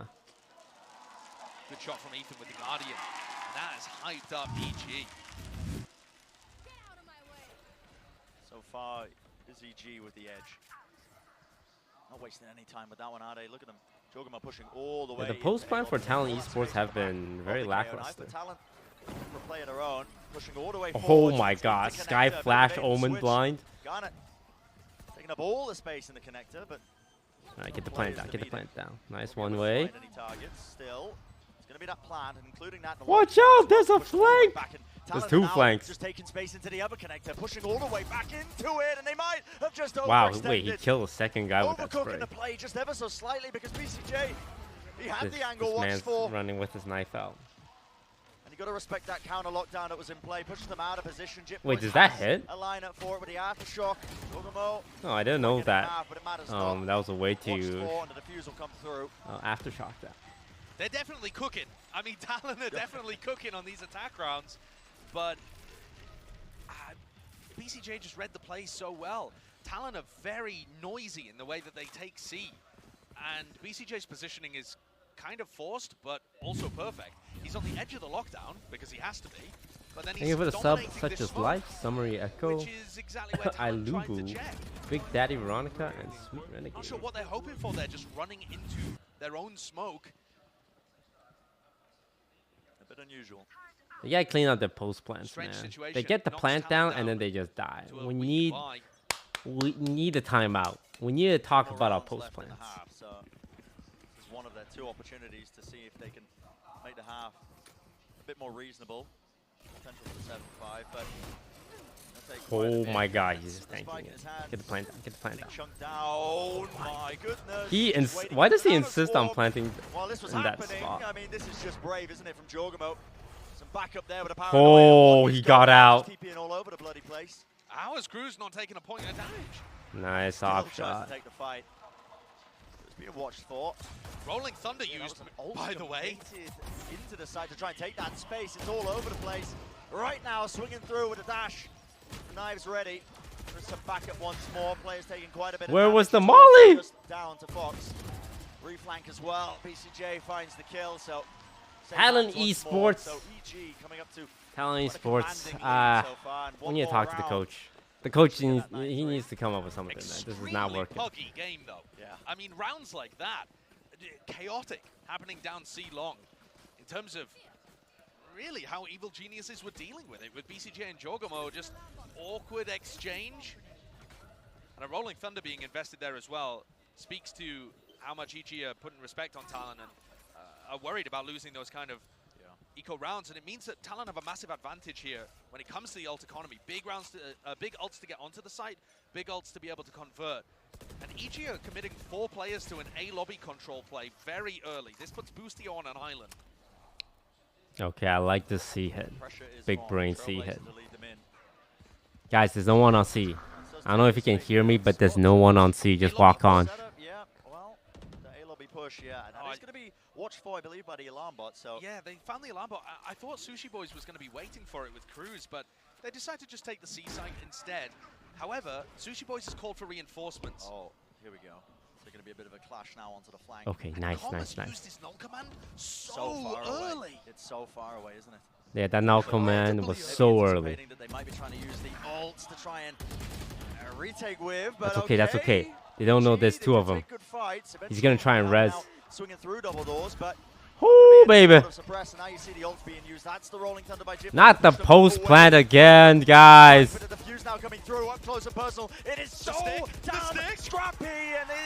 What are you guys doing, bro? Guys, you guys are trash at post plant. I'm gonna say it. That final round here, 9-3 will be the scoreline for. Like, what's it gonna take for you guys to understand? What an absurdly strange half. But while the timeline is up, take a look that happened like retakes. 5 rounds. Talon did a great job getting the plant down every time, but my God. I mean, you guys just plant the bomb and like, wow, I don't know what happens next. The success in these retakes has just been paramount, hasn't it? but it was all over the Like, they would get numbers, they would get the plant, and then right after that, it's like nothing. About that one. Like, let's all run down long and, like, shoot at it. Well, that can happen, but that's going to do it for the first half of Haven. Look, I'm angry because I care. Thank you very much, Bren and Sideshow. Now, we haven't seen EG's Haven just yet. Mitch, what did you make of that first half? Look, it was pretty hard to point out any flaws in that, even coming in up against that second round force buy, and they looked incredible. Not really on their defense, like on their holding and preserving sites, but getting back in there, as Josh and Brent said, was just unbelievable. They were on fire. Yeah, I mean, just incredible stuff here from the side of EG, and I mean, shutting down that buy coming in from Talon was absolutely monstrous. It seemed like they had it completely in their own hands, but it just gets turned around in a blink of an eye.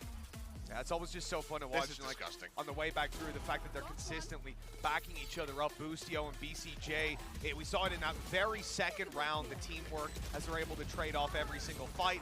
And then even further into the game, they were just individually popping off when the teamwork faded. And all right, the good news is about them boys before. Well, there's no post plan for Talon this half because they can't plant the bomb. To play, and they really have been drawing my eye throughout this entire first half, just looking unreal. And well, they got the moves as we saw. Yeah. Sure. All right, I'm still kind of reeling from that one. You were telling us that there was a graphic coming up. We didn't know what it was going to be, but that was definitely not what I had anticipated. You probably thought there'd be stats on it or something. All right, look, for Talon, they need to find their protocols. They need to be able to follow the script. We saw them be able to rally back after the coach called the timeout, but then things slipped out of their hands once more. They need to be able to course correct. They cannot just rely on the coach's timeout to make it happen. Well, wouldn't be the first Night 3 curse we have seen. Back to you, Bren and Sideshow, to take us through the second half. Will be interesting to see if they can do it. And for Talon, I think the pressure is going to be on the shoulders of the rookie player Garnet as well. How he matches up in that head-to-head, him versus Jorgamo. So far, Jorgamo, the one who's really leading. Talon planted 11 out of 12 rounds in the first half. I think the problem is maybe it's because they use all the utils. Like they just dump 2 flashes, 4 blinds, 7 smokes to get the plant down, and after it's like, oh shit. Stun lands on so many people. What else? Well, what do you guys have? Oh, they just want to fight it though. Straight up, it's a scrap in A lobby. Swinging through into short. See if the shots can be found. Eventually nice Talon Esports. Going for that 2-for-2 play, big flank already occurring. Nice Talon Esports. Boy's getting away with that again and again, still in short. The wider swing, still finding his mark. The players. Nice Talon Esports. No post plant to blow. Talon taking that pistol round, very important. A major pistol keeps them in the game. If EG had won it, that might have just been over in a flash.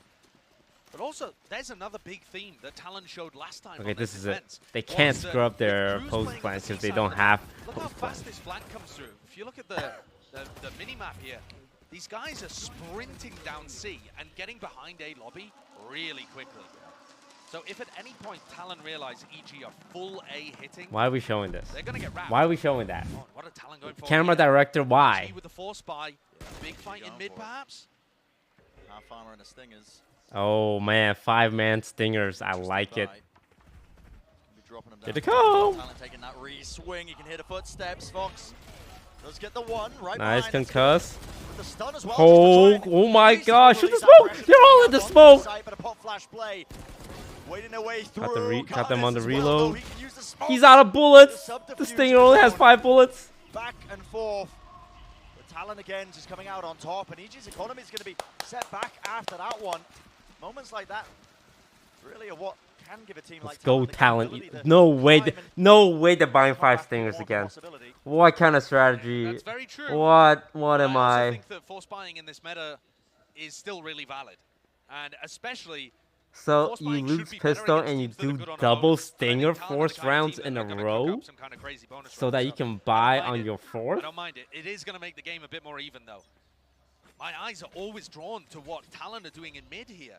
They've got Cruz and Chipboy just oh my god, Boostio has 1 HP. Literally 1 HP here. But I feel like if they don't see any contact in mid, Cruz and Chipboy just look so antsy, like they want to push. So that's something to keep an eye on as we head deeper into this second half. Look how bizarre this is. I mean, they've only got Fox. He's 1 health, man. If you lose this. Not even holding a bit of a one and done or an off angle, just willing to try and take and absorb the fight. Kill him with the dog. Trailblazer to try and get a bit of information. See what he can clear in the corner. Spots for one player, possibly even two. And Bren, I think it's important to close. Man, it's important to realize that EG's composition doesn't have a great tool to retake a lobby at this kind of time in the round. They don't have a drone from the Sova, no dog from the sky. So how do they re-clear a lobby in these kind of moments? That's another question that maybe we'll see the answer to later on down this map.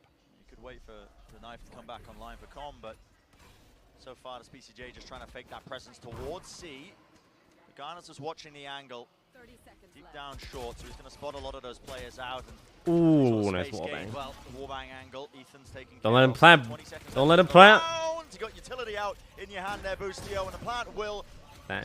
At least go down. So you gotta plant at least. That's 2K gold. But Talon are just starting to mount round after round.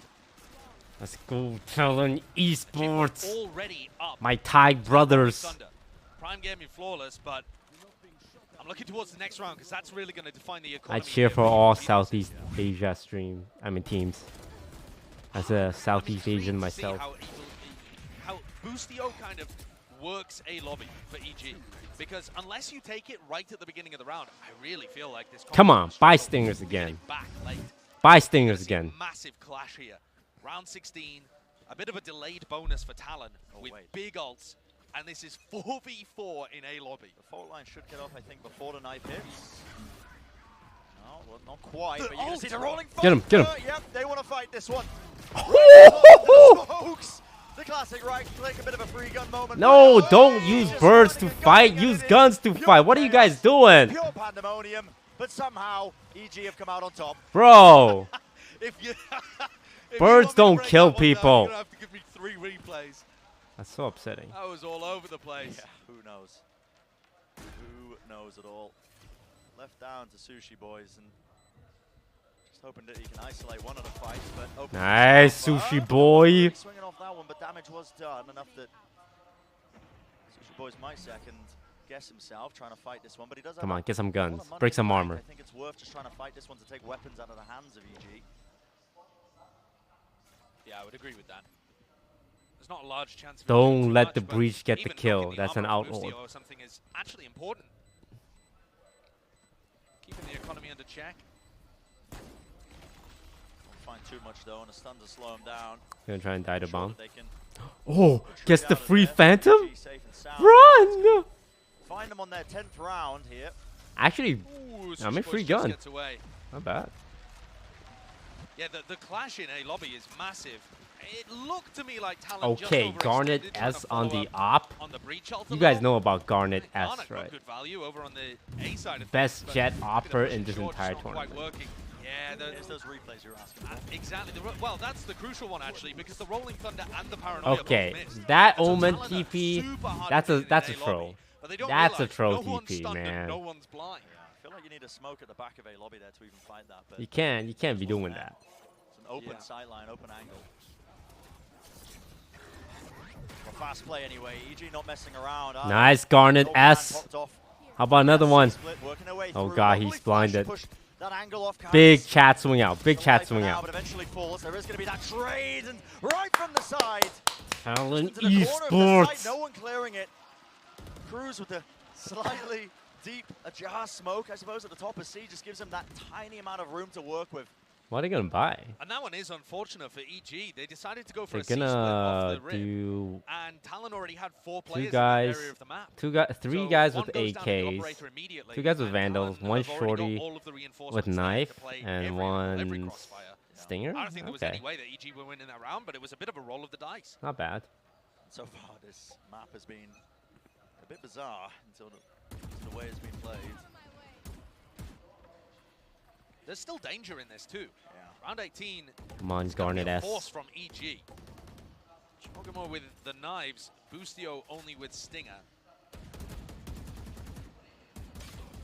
Oh, he got a head thing through the wall. Scary. Com almost punished there. The Trace is giving away his position. Chogamo does have All of his util to work with, but you're all right, Josh. How do they clear this? It looks like a deep smoke to cut off that angle. Yeah, this one just designed to deny information, make it seem like Oh, did you see anything? could be crossing short or long. Uh-oh. Trailblazer. Come on, Garnet S. Come on, Garnet S. Don't get knifed in the head. Garnet just trying to hold down the one angle. Dodges his teammates' flash that does get them good. Nice, Garnet S. Right as the dash was fading. He makes the most of it. Combo falling, but Jogamo not Oh! wasting any time. Oh! I told you guys this guy's an op king. Taken out. What else do you got for us, Garnet? Oh! Sniper perch, and my God, rattling shot after shot. Absolutely destructive round. Come on, come on, get him, get him. But not all at the same time. I'm getting kind of scared. I'll be honest. Be on for the ace though, Bren. Let's just play time. Just play time. Play smart. And there's not much time to work with at all. Being surrounded now by the talent. Play smart. Play smart. Play time. We're aware of his position. Nice. Awesome round by Garnet, but I don't think that EG are doing a great job of pushing him out of position there. They had a fault line. Alright, down eco again. Something else. And look, they're just wandering onto that spot, allowing Com to get in. That's not a bad one, honestly. I mean, right as the smoke goes down. But he just is so Seal, thank you for the 23 months. Grabbing those final 2 kills. Talon are straight back into this game. Oh, yeah. 10-8 the scoreline. They're favored in the next one because EG are dropped down to a bad buy. And once more, you see them kind of itching for a fight in mid. Really not shying away from it, despite the fact that the money does allow EG to invest into a couple of stingers. And Cruz, you do not want Cruz oh, to God. Good God, man. Sushi Boys, and he's been punished. That was a fault line and a paranoid. Nice. Good util by EG there. From EG. Now going to start swarming into this side Actually as well. good Boostio, this angle that he's holding, slight off angle. Could be everything this one. Yeah. If Boostio beats Cruz and grabs the Phantom. Oh, no. Going for a really fast play. Oh, no. Wow, how do you guys keep losing these? Jumping there with a classic right click. BCJ is rewarded. What can Jit Boys do? This guy has been a bit of a menace, but already isolating Jit Boy. Fights. Come on. Players, but last flash being used now. Time ticking down, one away from the ult, hotline almost online. My entire future is counting on you. Just yet, and didn't anticipate the position of BCJ. Guys, this team huddle. Team huddle. That we've had in a match so far. Ridiculous. It feels like there's always an opportunity for Garnet, just get back on the op. A lone player on site, and I feel like that's what it's coming down to most of the time. The defending team's just not really respecting the fact that the attackers can bunch up and bowl someone over. Look at this. Look at that. What are you shooting at? A bit smarter with the way that he played that. God, no, please, guys. You gotta play smart. I mean, Cruz ran into the alarm bot and then didn't pay any attention to where Boostio would be. Garnet has immediately found a kill with the operator. Let's go, Garnet. I mean, there's just no Garnet S. Feels like round after round, and that was BCJ TPing into spawn. What? He's been dealt with. Shorty up close, has to reload that one. Garnet, he's breaking ankles. Oh! Oh no! No, Ethan, you can't let him do that to you. Oh my God! Wow, everything in that round. From BCJ teleporting into spawn to the... Yeah, you gotta call a timeout after that one. Kill from Garnet. Gotta give your mental a few minutes to heal. It's clearly very talented with the off. But so many of these rounds are getting silly with it, aren't they? I feel the same way, Ethan. I feel the same way. This must be... I love the coach's reaction. Match to play. Can you imagine yourself being sat there on the stage playing probably the biggest game of your career, unless you're somebody like Ethan or BCJ that have been in these positions before, the more experienced players, a lot of these guys out on stage right now have never been in a spot like this, playing to get deep into a tournament or going straight home, and it's wild. I think it's manifesting before our eyes, I'm not gonna lie. You're seeing EG taking this time out. I wouldn't be surprised right now if the comms are very much, guys, slow this one down. You can see Potter is popping off right now because it feels like EG. What the fuck are you guys doing, huh? Cancel the hit. They just want to go fast off of it, and they want to, you know, try and make up for some of the mistakes prior. But damn, she is spitting. A little bit too hot-blooded, I feel like. in terms of the play so far from EG, not willing to slow down that pace. She's got her death note. That would be really beneficial against Talon too, because Talon want to get aggressive. If you give them the space, okay. We got like a battle going on. 3A on defense, 4A on offense. 3v4. The dagger might stop the jet dash. For the early op kill. Trying to take the fight. Oh, it got the jet dash. But he triggered it before, right? Is it still active? Not going for an early peek.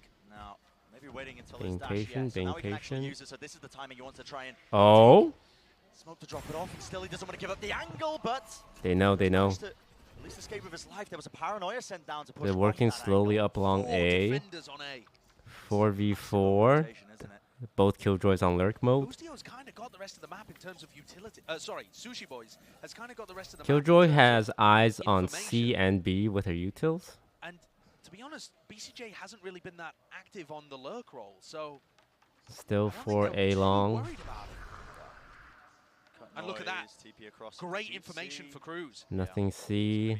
They're like, oh, it's still A, it's still A. Particular section of the map. Guys, it's probably leaning towards careful, careful. Does have the lockdown we got the double hold here. Double face. Oh! Oh my goodness. And still the oh fight my continues. god, that was so coordinated. Each of them grabbing a headshot. From BCJ, but again, it's going to require a miracle. 4v2 here. We've seen them do this before. No more TP available to him. Still just about narrowly escapes. I've seen them win 2v4 so many times. The jump peak. Does he spot it up close? He does. Good discipline from them and back. Hey, where you going? Killjoy. Hey. The call is made just to save the rifle. BCJ what about the Omen? Have enough to spend into the next one. BCJ, look how your team ditched you. Damage, oh no. In that scenario. Yeah, the money's gonna. Wait, but this is the scary part. EG's gonna be on eco. And I swear EG will have one more on eco than full buys. And it was slow. I mean, coming out of the back of the EG timeout, after whatever Potter said, they absolutely slowed the pace. But the big problem is they never created a threat elsewhere on the map. No, there was never a tell that they could have been going C or B or anywhere else. Uh-oh. Just look one out. Piece of utility. They're on eco. Actually, that's where a lot of teams are using the Sova double drone stinger. And instead, this double EG half by vandals. Face up. They're gonna go fast save. You guys seen this before? The last time they did this. Oh, it's a fake. It's a bit different though. So trying to take control subtly through A. That's a oh, nice util combo. I love that. Just wasn't too much. Like Breach is such a good agent with coordination. Like you stun and you have someone else swing for you like that. So well done. Yeah, it's going to make it really, really difficult. In fact, all the space was taken up by Talon. They're holding this long angle. Jorgamo. Oh, he was watching. Nice, Sushi Boy. Took a little long, but you got there. Still the double face, the double swing. Now being okay, one trade. Where you going, KO? You can't just walk down the street like that. I suppose they would have been swinging with them in the first place. And again, Ethan just trying to make Talon Esports. But that was a full investment by EG, really. Buying up into that round to just try and get over that hurdle, try and get past that 11th round that they've got. But all it's resulted in now is an even scoreline. Spam this melon to root for Talon. To the first half with the defending team I don't know if there's a melon emoji. I actually feel that the way we're getting to this spot is very different. Talon were having big executes to get in on I feel like Talon would have easily won this game if they didn't fuck up 6 post-plant rounds and lose to 5 thrifties. In that situation, they don't control. Like their regular gameplay seems good. They're just like completely screwing up thrifties and post plants. We're getting the execute portion correct, even though Evil Genius. This could have been like a 13-5. Oh my God, Potter's like. I mean, Potter's popping off. Listen. We're just not seeing enough layers. I got my notebook. I have to play set out. Why are you running down long C with your knife out? And this was my concern with EG after watching their first series, actually, is that the set plays look beautiful, but that on-the-fly calling, the mid-rounding, the overall IGLing coming out from Boostio seemed like it needed a bit more time. Like it was still a very new team that hadn't quite figured out the layers that you need to be able to... No, wait. We want NA teams to win, right? Because if NA teams are losing, they're going to get rid of their players. And then they're going to be like, okay, who Which org is underpaying the players right now? DSG. We can just double what Toast is paying them. Oh no, we want EG to win. We want them to keep their players so they don't take our players. Go EG. We're EG fans now. Turn it around, chat. Professionally loving EG. How does this begin? No utility used for EG towards A lobby. No. So Talon immediately rotate off A. They're getting the read on EG in the first 10 seconds. It's a massive read as well. I mean, Garnis has got that operator as well to just hold that line of sight angle into A. So again, you're seeing a bit of the weaknesses of EG's comp, not being able to re-clear into A. And it does allow Talon to commit their entirety of their team essentially. EG cuts the crust off my sandwiches for me. Shoot him! Shoot that guy too! Looking all over the place. Shoot him too! Oh! One after the other. The Cruz again. It's on that high ground angle. It's all going to be down to Boostio. Get They need a him. miracle right now. There's 55 seconds. Don't let him keep that gun. Do not let him keep that gun. It's going to be almost impossible to isolate. Do not let him keep that gun. Fights. The spike has been dropped into such an awkward position. Get him, shoot him, shoot the wall, kill the wall. Boostio almost falling from that, down to 66 health. The reposition looks his way across, flash over the top, and he just Okay, now they're on Eco, which is the most dangerous. Talon Esports. Talon. What a comeback. Unbelievable scenes. So shouldn't be rooting for EG. Oh shit, you're right. Now I'm committed. This game we're gonna root for Talon. They know exactly where EG are going. Yeah. EG's game plan there was to create some level I'm surprised they didn't clear top left. And try and get a free plant down for Jorgamo. He gets his knives online, dashes Yo, away. Potter's about to like you can see play the herself at this point. Talon have read it completely and utterly. Not enough layers to it. Wow, they can still afford full Kits kits for 2 players? That's insane. IGLing on the big stage. And he's got such a great read. Oh, let's go. Garnet S. Uh-oh. Again. Oh, Garnet S, you're blinded. Holy shit, you're still alive. Previous one into the round. There was a flash to try and push him back. I don't know. He jumped into the wall. Seeing it enabled. A bit of a panic jump, potentially. I don't think he intended to do that one. And oh, while all he this knows. is happening, EG have managed to take a lot of control up towards Watch out. A long. Is there anything to try and stop them in their tracks? A flash to push through the box. That actually is a team flash. I think Jimbo's trying to, again, relieve that pressure, but no one has cleared this corner. A smoke to try and cut up the side. Oh my god, Garnet S, you're insane. And it's shorty time.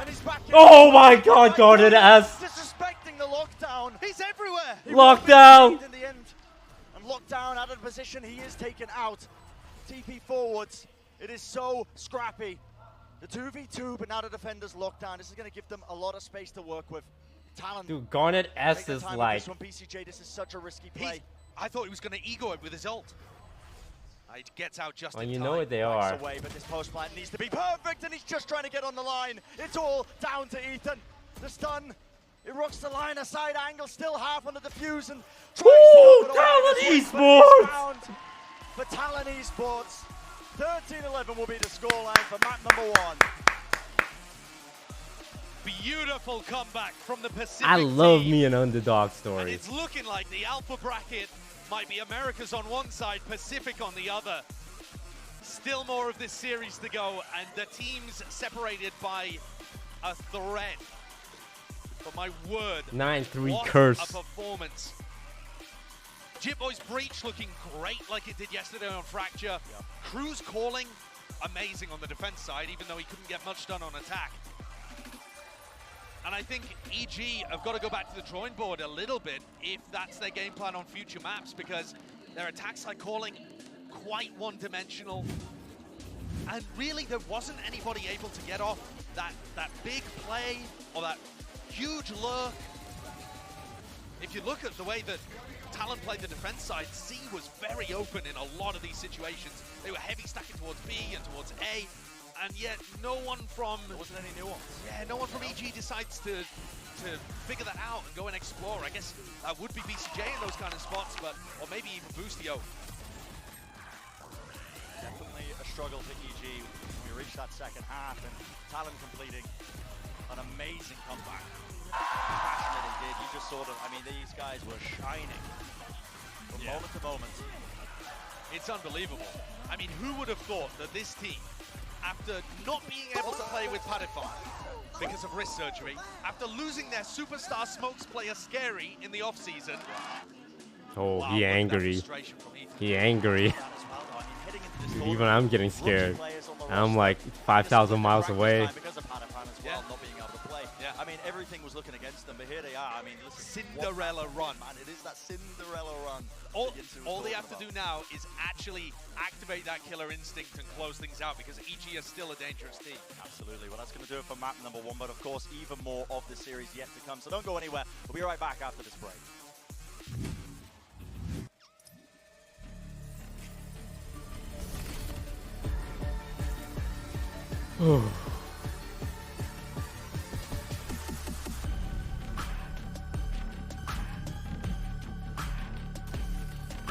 Does when's DSG playing again? We are playing March 1st. March 1st. I should make a command for that.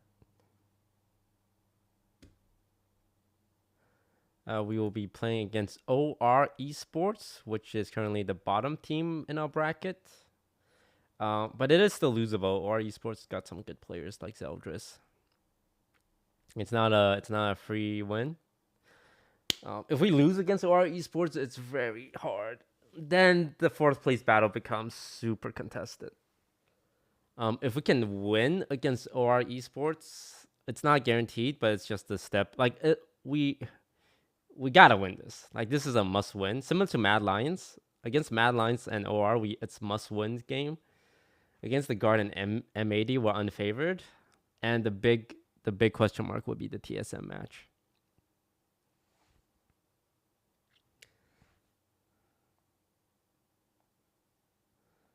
Yeah. So March 1st is the next game.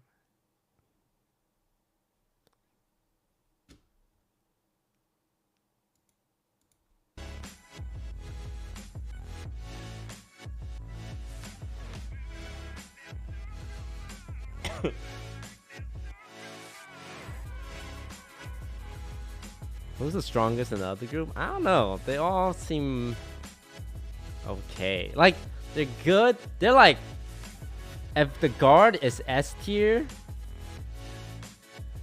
I would say people in Group A are like B tier. And we're C tier. And M80 is A tier. I mean, look, Shopify Rebellion lost to OXG. I'm just gonna say it. Yeah, I don't know if Shopify Rebellion, many people were considering them to be like the second best team out of these 12 teams. Losing to OXG.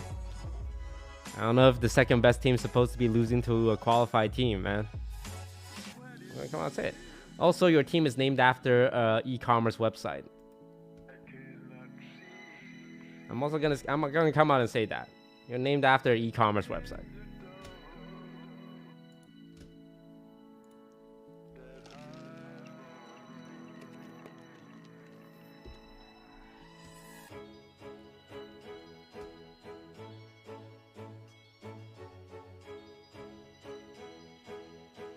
I mean, I don't know. I know I don't have a place to talk. Our team is named after an Among Us streamer.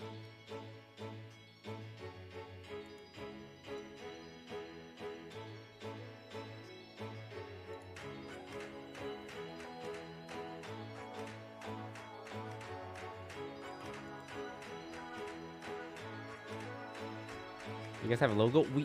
We have a logo. Okay? We have an official logo. That is good enough.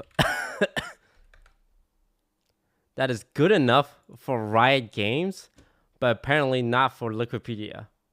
Like, look at this. This is an official Riot shoot. And they're using our DSG logo. But no, Liquipedia's like, that's not good enough for us. You're not allowed to have a Liquipedia page. Cringe, man. Gatekeeping logos. Get some power tripping mods on that website.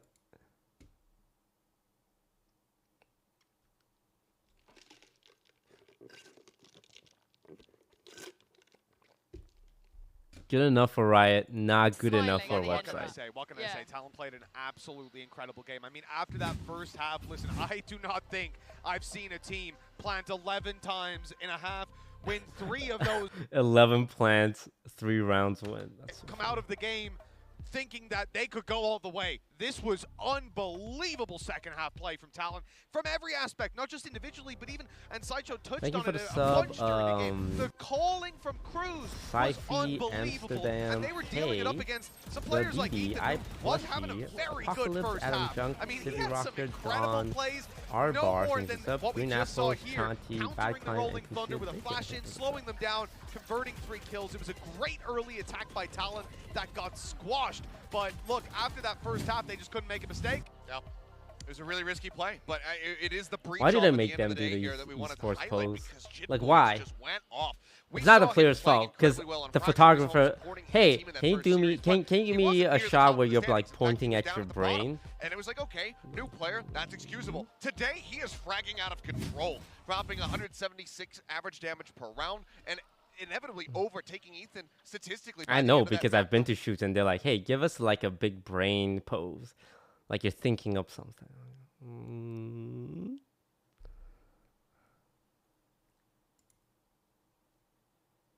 出ませんが、そのラウンドに直接つながる活躍というのが多すぎましたよね。そうですね、一人で戦うんですけど、その一人でもう2人3人を抑えてしまうような動きをしたりとか、あとはこう強気にエリアを取る部分であったりとか、特に勝負の部分ですね。もうなんか久しぶりにこう世界大会でガレージからそのまま素直に勝負を仕掛けて1キル持っていくみたいな。すごいですね、だって。This guy for me coming in, I'm thinking, and I mentioned it, if he was playing the Rays, somewhere that I don't know if he'll match up on a duelist level against EG. Players like Ethan looking unbelievable right now as well. There's just so much to worry about, and yet, you know, he delivered.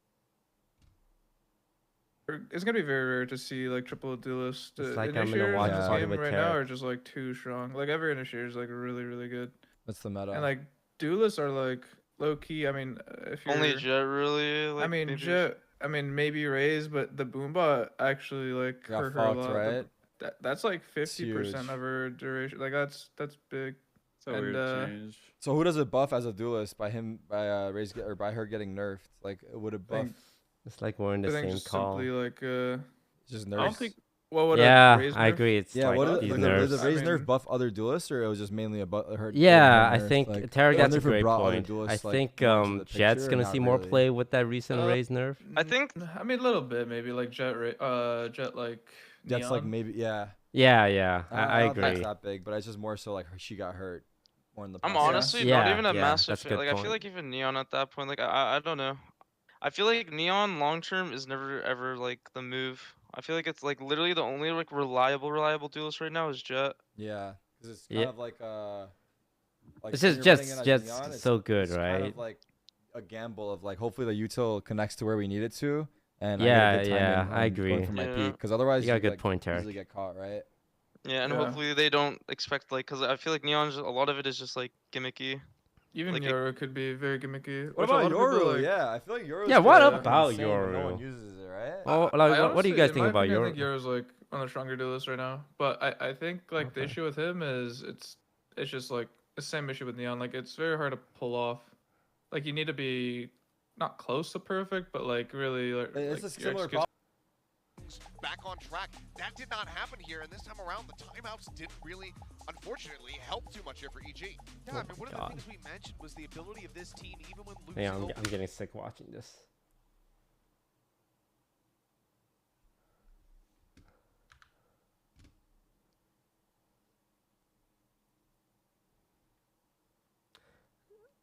Captain Glute, thank you for the sub. It's Diana, thank you for the prime. I think we've seen so We're far. playing Split? Ooh, baby. You, especially in regulation. I better see one shotgun kill in He events. looks good in the aim lab shoot around as well, of course, as we move on to Split Talon's map pick. We've only seen Split once so far in this tournament, but my god, I am so excited to see Guardians on this map. Yeah, we can only expect that he's going to be bringing out the Raze. We thought we were going to see that from him again there on Haven, but I'm very happy that he went for the Jet, because otherwise we would not have gotten that high-speed moment from him. But going back into Split, it still seems like Raze is an El Clasico pick for this map, so I'm expecting to see him go back over to that, which he looked absolutely stellar on in their first series versus MIBR. He was going toe-to-toe with Heat, who is still in his own right, putting up some solid numbers, but at the end of the day, it was Garnet who walked away as the better Raze. So I'm expecting that again here from them today. I think that's a fair call. Looking over at Calm as well. This guy was playing a fantastic support game. His flashes in the first half were on point throughout it, and a big reason that they were able to so consistently get back into the site for retakes. He is going to be incredibly important when it comes to a map like Split, because retaking on this map is a different ball game to what we see over on Haven. There's a lot less space. You're coming in through choke points, and often you're going to have players waiting for you all across the map. He's going to be crucial, and so is the agents that he's playing. Well, we're heading to the Prime Gaming agent select here, and of course, EG, they picked to start on defense since Talon had the choice of picking the map. And it looked from the hovers, it's looking like maybe we're getting a Jet here out of Garnet, but Jogamo's going to go for the race. He's taking a Viper. Oh! Waiting for that last little flip over there. Garnets does go for the raise. Double smoke well. You know, Sushi Boys For be Talon. to this Talon side. It was something that we No mentioned Sentinels. briefly, which is that EG, they lost BCJ quite a bit in some opening duels. They were out of smokes in a bunch of their attacking rounds, but this time around, you look at Talon, even if you take that one smoker down, they're still going to have a pretty strong one on the other side. Viper's pits on this map as well, so valuable for locking down those lane ones. Guys, stop spamming my name in Tarek's chat. Got that breach. We'll have to see if it's going to be good You graciously asked. I said I'm shy in front of big crowds. Relax. Yeah, of course, and it does feel like a bit of a Cinderella run. I feel it in the air, you guys, of course. If EG lose here, they're going Also, home, I think everyone like that call is cheering for EG, so it's really awkward when I'm like, you. yeah, Talon It's a little bit Esports. too early for me to say that. Let's go into Split first with Bren and Sideshow and see what both of these teams can do. Yintu keeps calling it a Cinderella run, but this match so far feels to me like two Cinderellas fist fighting in front of the ball, like brutalizing each other to try and get into the pumpkin.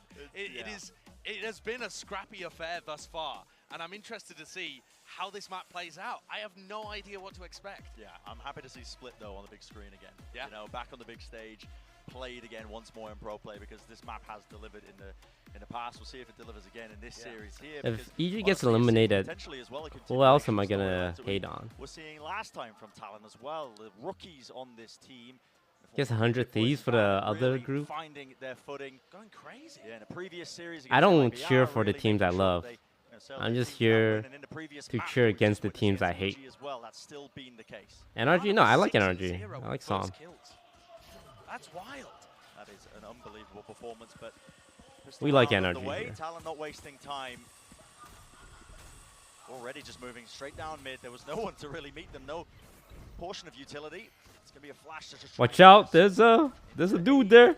Heaven, a little bit of control here. You can see there was a pull to swap, stop them. Nice. Get him off. Get out of there, KO. Get out of here. Com's gonna be retreating to try and help out BCJ. They got to know that these players. Oh, double flash. Oh, BCJ, good swing. Of course, BCJ there to capitalize. There's a guy on side. Oh, BCJ. Weaving his way around that pillar, making sure he buys time. Alright, Talon Esports, that was terrible. Like, absolutely terrible. And this EG roster, I mean, I think BCJ is going to be so comfortable in that role where he's using utility for people on the other side of the map and site anchoring heavily on the opposite side to Boostio. And the gameplay there between BCJ and Com is delightful to shut this down. And going into the second round. Come on, clean it up a little bit. So already we're going to start to see a little normalcy perhaps in this game. Interesting Viper wall. So this one from Talon is going to make it a little more difficult for EG to figure out what's going on B. And that's why you see Jorgamo playing on the opposite side of it. Having said that, the turret is also good here. Ethan is holding, I think, a whole 5-man classic hold. Probably off turret contact. There it is. Turret is used. Oh my god. He didn't even take anything. He just took a little bit, right? You are behind the box there. I think he just got shot once. Potentially vulnerable to a bit of spam, obviously maybe not with the classics, but he does get out alive. And a big pivot from Talon. Perhaps trying to make Fox into the lurker? No, now Fox is even coming with them. Only classics on board here though, so it should be still fairly simple. For BCJ, I think his job should be to try and even deny a plant from coming through. It's going to be the goal of Talon to just try and get that plant, and they'll take it. Get on site, get the plant, get to the orb, get some money. There to commit to the players that were on site, so Should be a free plan for Jimboy. A little bit more money to work with in the next round. Damn. Making sure that you clear these Watch out, there's a grenade coming. Right now for EG, but do so without too many troubles. Fox the last player standing, so. I think at that point you should just die to bomb, right? You're just giving away free alt orbs. There are so many trap plays that you can run on split. EG's comp looks fairly good for it on the defensive side. Yep. You can pull off the turret.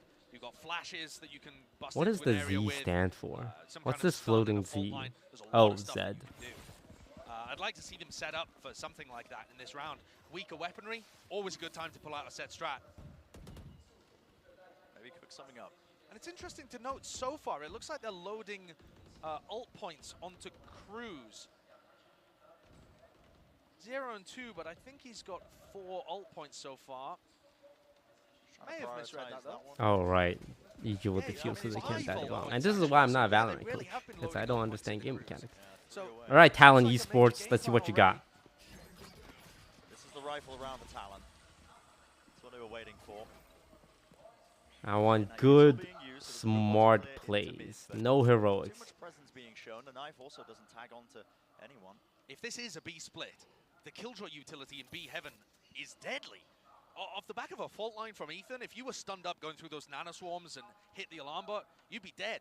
But their gamble is in the wrong place, because this looks like Talon want to send everybody through B main. That in itself, often inadvisable. Yeah, this is a little bit unusual for Split. Sometimes you need a bit more nuance in the play, but maybe not when Garnet is just leaping forwards. Oh, Garnet, so Chad. Will clean him up, so they know there's 2 on side here. Flash position, and well, what was he waiting for? There's the reflash play coming through. 3v2. With a lot of kills with their Double rifles, Bulldogs. Haven't got the plant down yet. Oh, 2v2 now. They have gun advantage, but EG has retaken so many times. Woo! Now they're gonna play the cross here, right? Yeah, this is the classic cross play. One in the back, one in the front. Yeah. That's the hardest angle to peek on the retake, because it's just like a 180-degree angle. One guy's gonna be in front of you, one guy's gonna be behind you. It's so hard to isolate unless you have a smoke. You can see it when he just double blast packs through and still finds the entry. It's one of the downsides of running the Killjoy, honestly, compared to the Cypher. I think as an alternative as well is that. Sometimes you expect the double satchels to break some of the trips as well, but also those trips really do push you. Talon Esports. This is the big one, because both teams kind of have guns now. This is gonna matter a lot. They bought up a little too much on their bonus round. BCJ in particular, having to buy all of that utility with only a Stinger now. A fight being taken. Chocobo luckily has a rifle in his hand, so. Yeah, dodgy timing though. That was really risky. Him just walking. If a team just kicks the lowest fragging player after every tournament, wouldn't they just become so much better? Think about it. Grouping up towards the choke point. Busio, a couple of shots being landed there. So he's just trying to make sure that they can't quite get in. You'll only get better with every tournament. Your average kills go up. Under their control, be able to get that plant. Interesting that they're not giving the plants to Cruz, right? So they're actually getting the Viper roll and the null command up at roughly the same time. Cruz is so far away. I assume he has some lineups because there's a Viper orb on the plant and he's got his snake bites. Playing for that one, Sushi Boy. What? That's illegal. Position still gets a kill though. The fight taking place around the pillar. Garnet's swapping the weaponry and now it is that got the lineup. Being applied. Oh, Garnet! This Garnet guy is nice. So much more difficult for them. They know that the lineups are being played. To reflank, Com pushes him off the angle, so he can't fire the second. Shoot it! Did he get it with the last moment? No! Ethan gets on it, and the molly, well, it misses. The molly missed. It goes wide. Ethan just about gets it. Oh no! He just needed to throw it. He just needed to throw it. That was Com. That was Com's pressure on the flank, pushing him off the angle. Absolutely. Great play by Com, identifying that was happening. But my word, literally 1 HP. If that molly lands, that's God the damn. Just comes down 0.12 seconds. Does not get closer than that. But that's going to be such useful information. That's going to be great info for when these A post plants happen later, but oh my word, Garnet did such a good job over there. So Great job by the KO to pressure. Just too far. Way too far. Splattered on the pavement. And that was just him panicked, I think, a little bit as well. It's because he was moving as he shot it, which gives him more momentum. Absolutely. The fact that EG understand, they have that info now that the post plants are being played for those A plants. I think that's going to influence how aggressively they play the retake. Yeah. Completely. I agree. Because the KO was pressuring them. So he was trying to like move and stop and throw, but then he moved and throwed. Current spots that contact. Boosie holding close behind Flowers. Oh my! That could get awkward. Oh my God! Including Garnet's nade. Look at these clowns sitting in the smoke still. On Heaven, a bit of a re-flash as well, re-peek right down to it. 4 bullets left in it, wants to go for it. Nice. There's the ace. Big ace. Clean him up, knock him down. If you get 3 on attack for split, I think you're very happy with that. Com's got his ult online though, and this next round is going to be a massive one. Everybody is loaded with ultimates, and on split, you end up playing agents that have huge ult value. I mean, null command across the board, raise ult entries on both sides, a Viper post plant. There is no way of knowing what's going to happen in round 6 because there's just 100 different ways that you could create strategies around. Oh my God, Garnet has just been going in each time. On from Garnet. And is that the null command popped instantly from Com? It was no, the just a knife. Okay. Yeah. Now they're gonna clear out the vents, I think. Wall, so there was a stun on top of it. Oh, careful. Oh, careful. The mid wasn't free there, but apparently not. They can res 1 health. 1 HP. Down to the ground, 1 HP. Garnet surviving with that showstopper. Boy's gonna be rezzed up in the middle of all of this action. BCJ is getting util to death. Had to try and anchor it down there. 5v2. Wasn't able to survive. I don't think Jorgamo's going to commit his ultimate to this, even though they would be able to get him a kill or possibly 2. Come on, do it. Do it, Jorgamo. I think EG are just trying to see if they can spam, maybe be rewarded with a kill. Oh. There's one. Oh. You actually might be able to commit to this with the ult, but the now do you think about it? Oh, they're just going to leave. The safest option is to save, and that's what EG go for. Yeah. Potential was there for them. I think they potentially had enough money if they really wanted to fully invest into this round and take the fight. They still have Viper ult too. Play from them, so Talon do claim another round here. Second one on the board for them. And if you look at the economy, EG are going to be able to buy again. BCJ with a lot. Com, still fine. Good ults to work with too. I'm a bit worried about this area of the map though. You see that replay where Com has to go and re-clear through ropes. And without the Cypher, without a trip being down there, they're never playing an alarm bot in that position. So they don't have very good info in the middle of the map, despite running a Sentinel. And we'll talk about that next half as well, because Talon aren't running anything like that. But it's awkward. It's quite awkward. Astra ult. EG are putting a bit of presence into Is mid. BCJ gonna push through the wall? Ripping across the A site. Guys, what's the point of this Astra wall if you're not gonna take advantage of it? Over. Oh, Ethan. Almost getting caught with util out, honestly, just jiggling the angle. Bro, these guys are not taking advantage of the Astra wall at all. But Talon, they don't really have much presence anywhere on the map. Is it? No, and perhaps they were hoping to force out Jorgamo's ultimate there. Seems like a pretty reasonable defensive play, right? You think they're going for EG has 4 ult and 1 off their 5th ult. Still has both. Yeah, I don't know about that Astra ult. Whatever they were planning, it did not work. Killed going for an info peek. Well, Tom does have the ult as well. And there he goes. Gets double killed. Contact re-clear, and now the null command gets popped Push off. through, push through, push through, push through. Oh my God, it's a classic fight. BCJ, how's he claiming 2 there? Talon eventually going to be Can't let them res. I think this Viper's gonna stop the res. Post plan molly position a bit further back, but will there be anything to punish this one? Oh, so smart. It's just bait. Yeah, just bait. Still the flag. Oh my God! They're like, now we can res. Not a single player from EG. Really good flash and swing combo. Boy was amazing. The KO flash into the Astra swing. But to me, the crucial death is on Jorgamo. Because I think his nade, his ultimate, I want to see the replay on that so good one. at shutting down this round. And instead, it's the first Okay, so we got them knocked down. Let's see this one. Flash, full flash on all of them. I know there's only 3 rounds, but that's out of 7 played so far, and Split's normally pretty defensive focused. They managed to knock EG down to those weaker guns, in theory, weaker guns. So there's some judge in play on Split, so don't want to speak too soon, but... And I also want to note, Brent, how much emphasis Talon are putting on A-ramp control. They're threatening A-ramp and A heaven. After the changes, I think that seems like a great way of playing Split.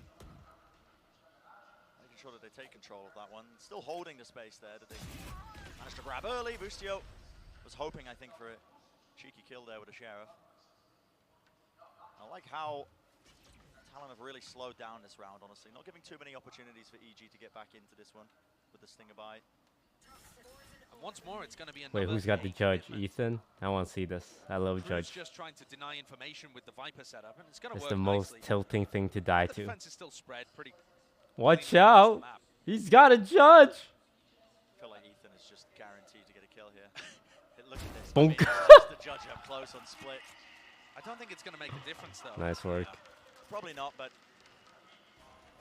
we'll find out anyway. Fragment nade dropped down. Hey, check your corners, Garnet. You can't just jump in. Doesn't know where the player is. Did Garnet not see I don't know. I'm not too sure. Maybe he expected him to be able to retreat back through there. Oh my god.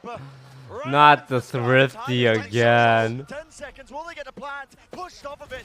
Aftershock into the corner, nade into the back, and there is time still, but it needs to be right now. Need to get that plant. No, too late. Now it's being denied.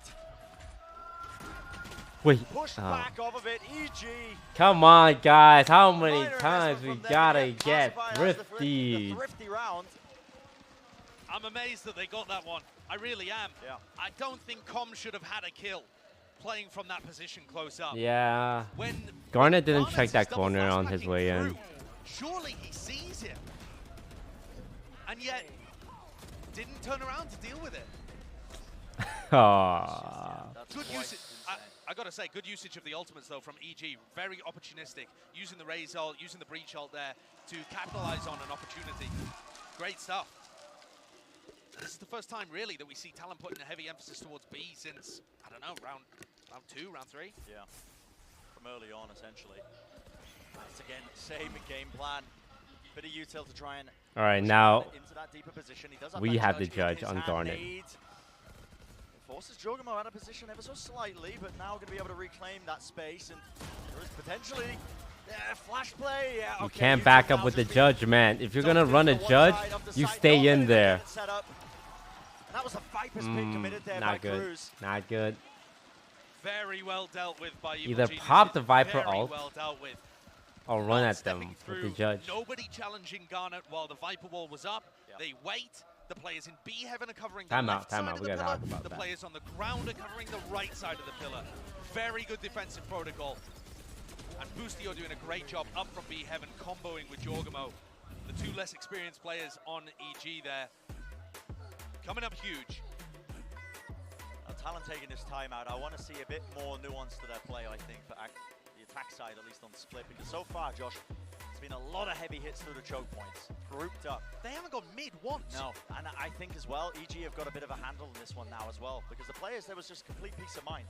Yeah. When they were holding that position, they just didn't really have too much of a fear of being flanked through mid again. Yeah, I'd like to see them at least work a lurk up through there. Yeah. What was interesting was, Boostio's been putting his Killjoy setup in B heaven a lot of these rounds, and it's never been useful because Talon are just never going in through mid. Yeah. It is a bizarre way of attacking this map, but they've still found some value out of it. I would like to see Talon mix it up just a little bit though, especially, maybe not in this round, but round 11, throw in something in mid. Maybe it's a lurk, maybe it's a B split. Maybe you go and take mid early and then just go back into an A hit, and you know that you've pulled the A site players into heaven. Lots of options available to them. But whatever the timeout was for, probably not going to be for this round. I don't know, we've seen a lot of thrifting. Yeah, we have. Oh, there's... And, okay, well, starting things off on similar kind of foot. And Talon do go pretty heavy in mid here. So ooh, 5A heaven. Few times, the two times that we've seen this. Contact reach. Oh! Okay, shots are rattled off. Cruz was allowed to get 3. Oh, what is happening? Right into the Fox. Oh, let's go. Whoa, don't overheat. Save that out, Sky. I saw you bring out those cabbages. Fox has just won this round on his own. Yeah. One player left standing. You're overheating. Calm down. Everyone calm down. Removed. You guys only have one Vandal between the three of you. But yeah, it's a 1v3, and now the Knife's going to be revealing that position. How do you play this one? Is there any way to play this one? I mean, doesn't seem likely, does it? Not really enough time to make usage of that lockdown, and now with is he gonna save? Spike ticking down steadily. There's no one in vents, man. This ain't Among Us. Stop checking vents. At this point, it feels like you can only save the only percentage play. A couple of kills, I suppose, but oh nice. My word, loses that's the good for rifle eco. at the end of the day. I mean, there you go for those kills, just in case I suppose they picked up some rifles, but I don't like they only had the pistols, right? And he already had his ultimate. It wasn't even like he was farming the ult orbs. Well, he actually gave ultimate to Jitboy. Jitboy would have been one away from his Null Command and now has it. And Null Command is massive for being able to help Talon's style, where they've just been hard hitting it into one of the sites. Yeah, Talon's offense is very fast. Like I've seen Sky and Raze just send it in every single round.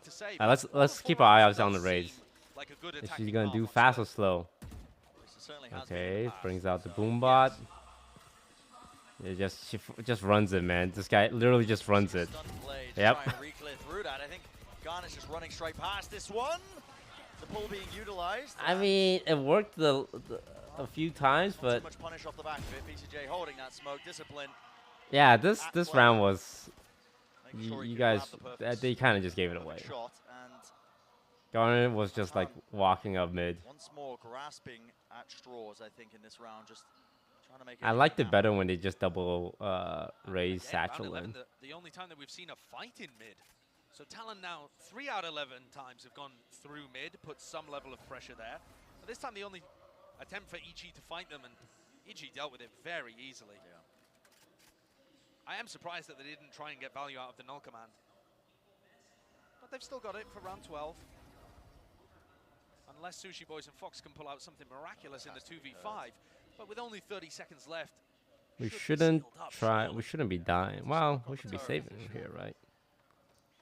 Think that the EG players should be able to hear that. It's gonna be the last round soon. There we go. Dissipates, fades away. Does reveal the one player. I mean, I would try and save money here. Has the spike alone currently.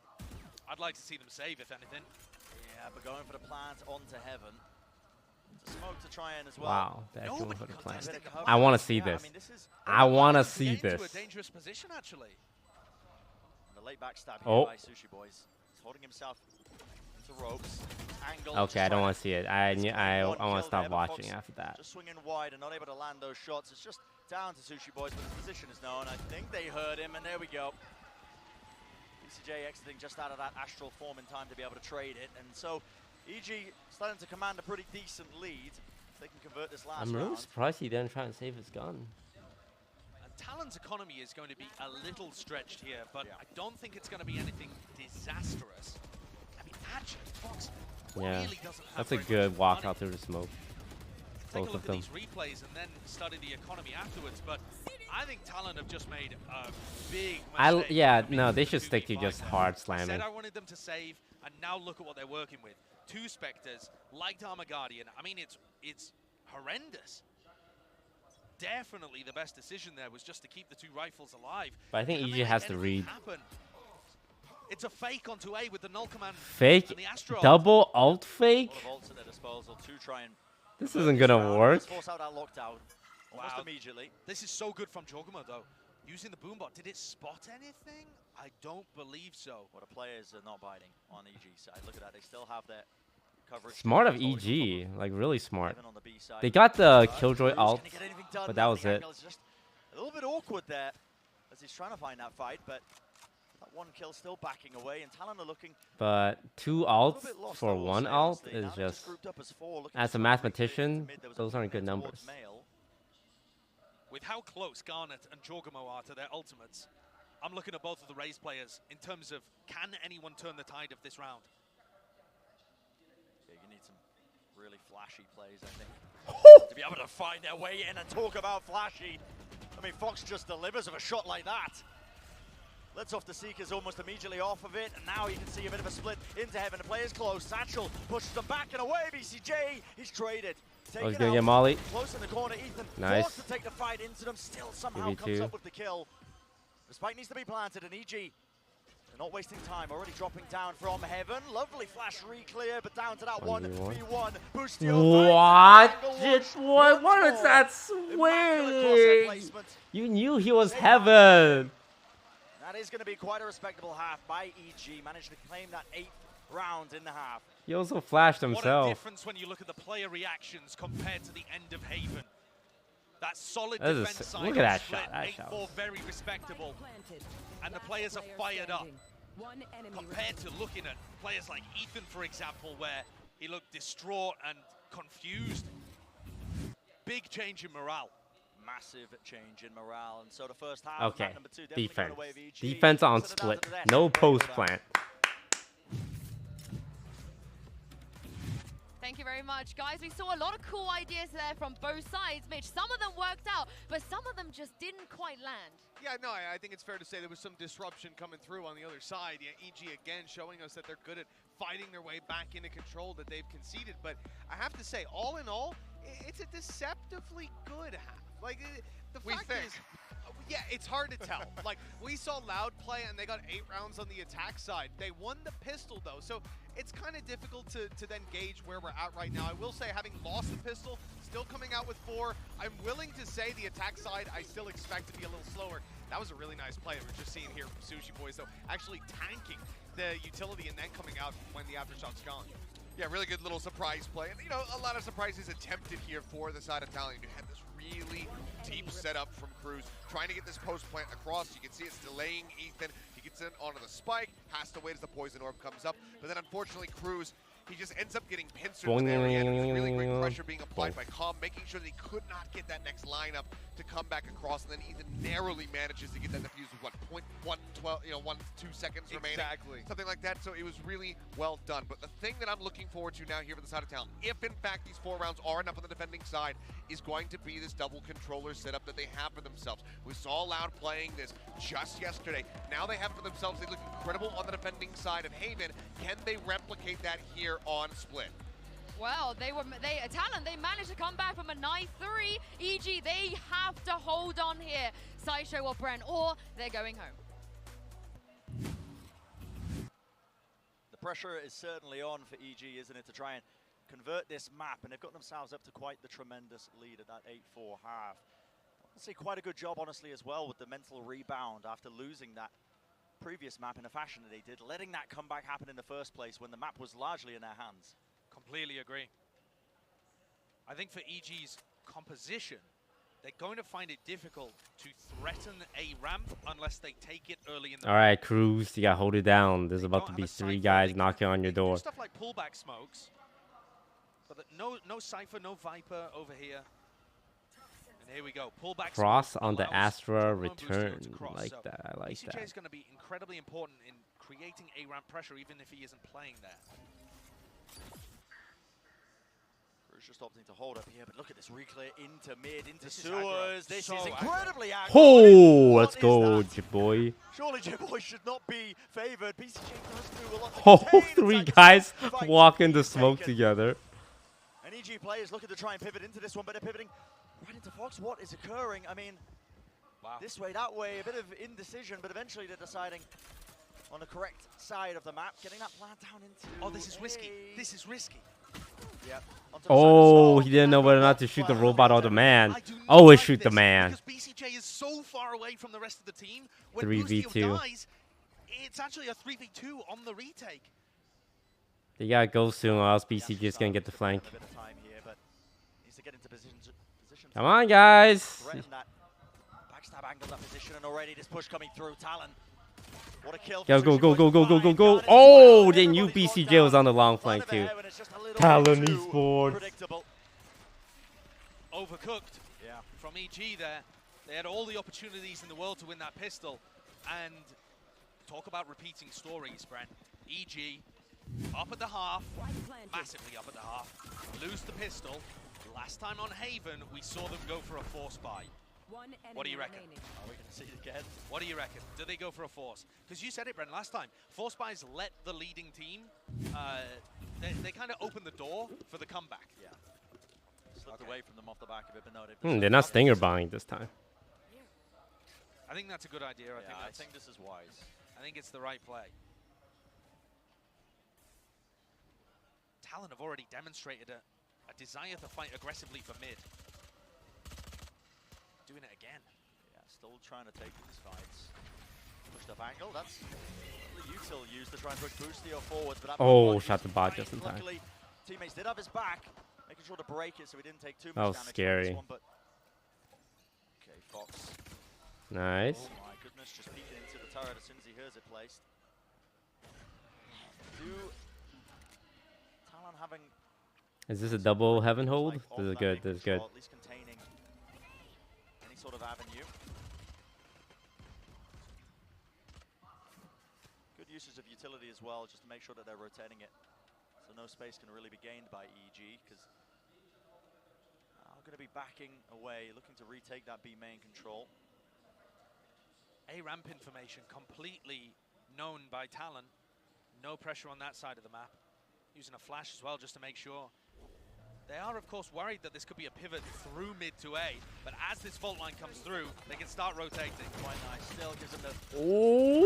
Oh my god, he re-swings that at 2 health? Who is this guy? Big shutdown.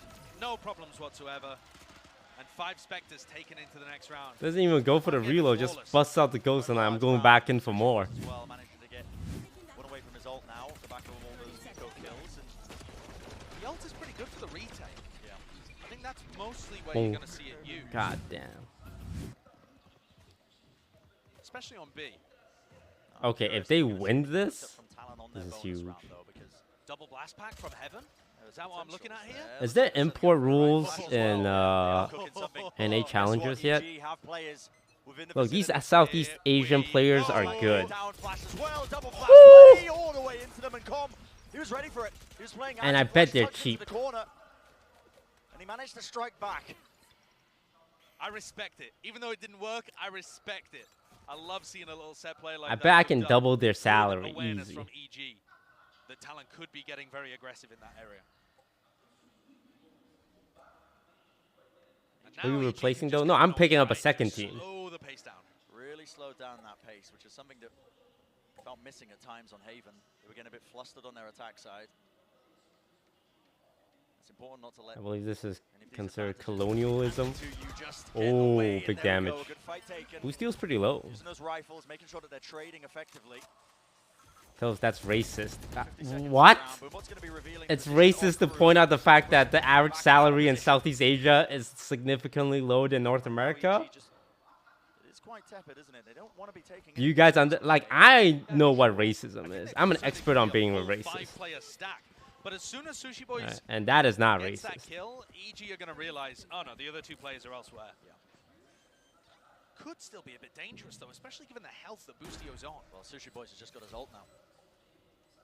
And a rifle in his hands. Boostio with 20 health. Come on, guys. Run drifting Spectre spray. If Boostio falls here, he's on 20 health. Yeah. He needs to be nice. But it's that run and gun in action. And now it's down to that 2v2. Oh, now they got guns. Notice that EG are playing at the back of the site. They recognize that that is a threat in this round. There's layers to it. No one playing out of position here, but the ult is not even being committed 1v1. still. It's down to that 1v1. Time running low enough here. A wider play, a wider swing by Sushi Boys. Jogamo, it's intelligent play from him. Sushi Boys needs to stick this. It's a percentage play. He's got half. He's sticking it all the way through, and the swing is immaculate. Oh, nice try. Nice try. How to play that. Wait, but that's big eco damage. Great stuff from Jogamo there. Perfect internal timing, but also just half it. It's a gamble, man. Pros don't fake. Lost his rifle as a result of it. So like he was I don't think it's 0.5 seconds off. Except that he's on light armor coming into the next round.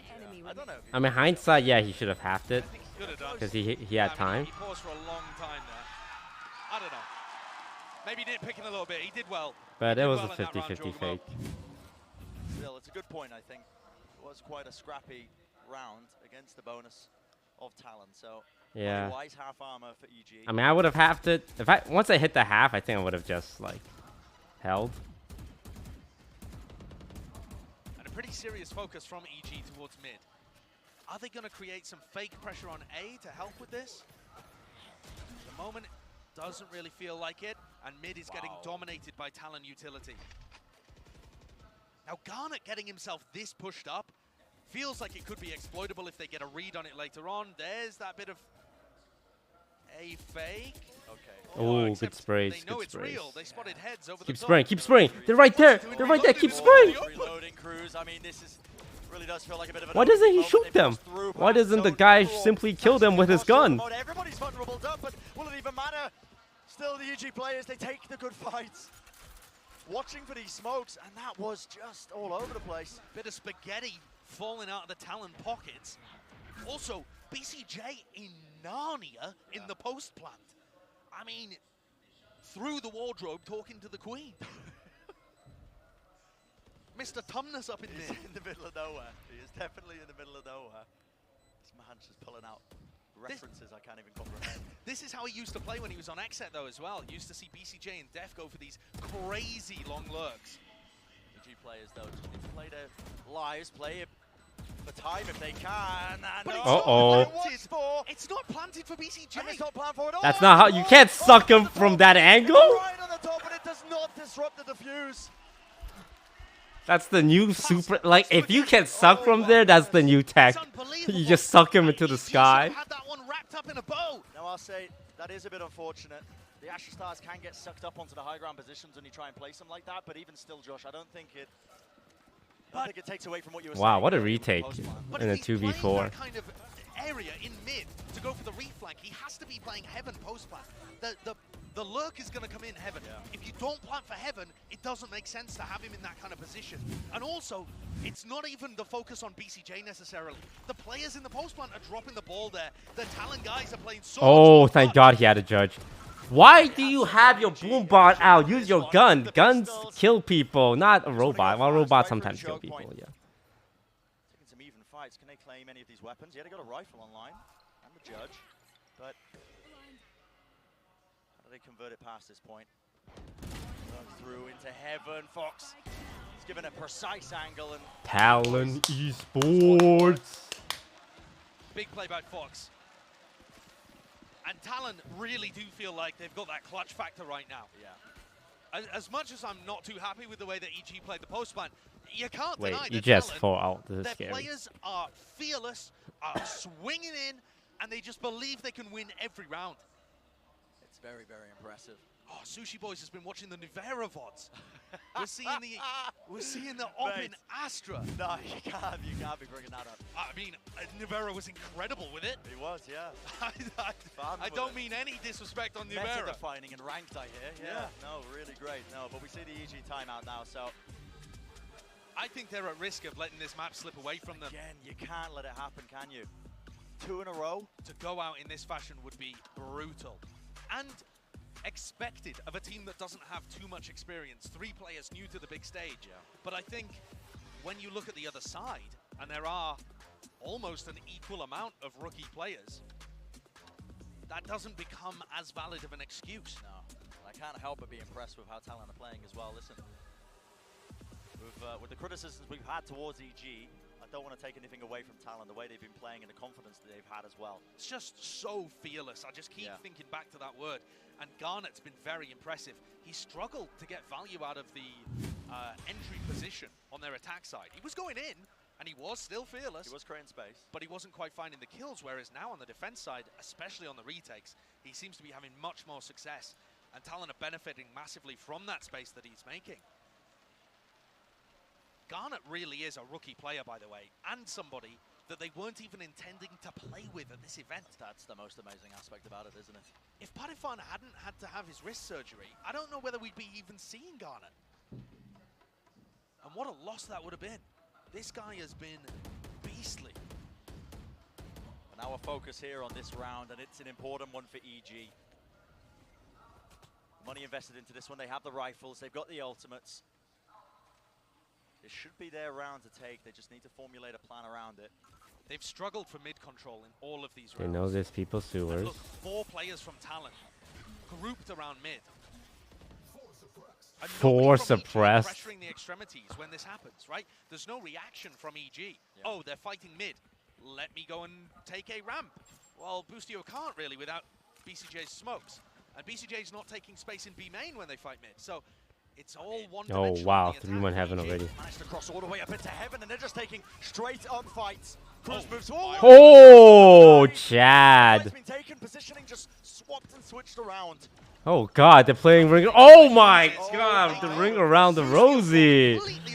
Yeah, just literally trying to 4v1 on site. BCJ is always on such a long, far away lurk.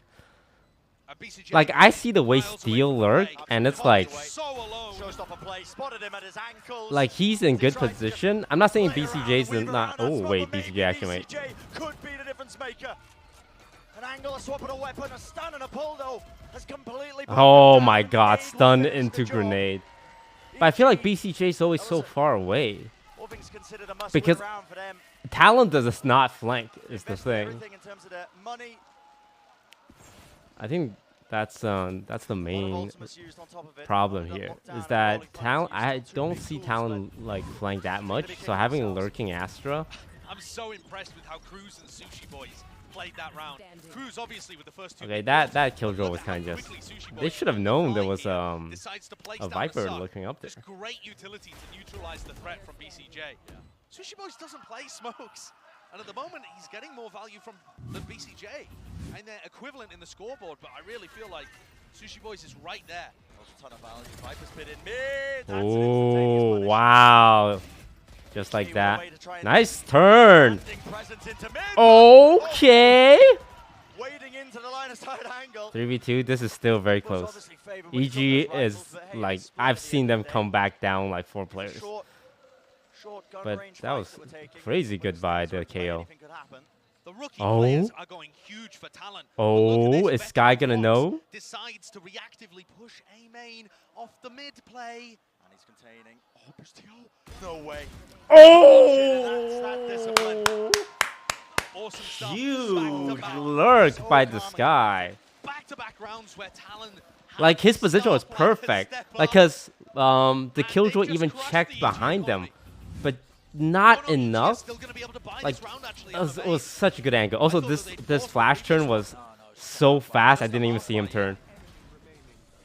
Okay, so EG still have a chance at drawing this one level. Yeah, getting a bit more loose a bit on the stage. But Talon have steadily taken this lead now, and you're seeing echoes of what happened on the previous map. Get into that second half, Talon. They performed that comeback. Now, looking like they might just do it again. I feel like I've said this a lot recently. Oh, the Molly too. Now for EG, committing that lockdown. Does give them a couple of pockets to play in if you are Talon, but Cruz realizes there's not really too much space. Wow, that's a lot of util. That's a lot of damage. Yeah, just trying to get out of there. Wait, Astra on the op got BCJ again. BCJ is just on lurk duty, huh? He's just way out of the way. EG gonna be able to get this plant down. Another fight being 13 taken. health.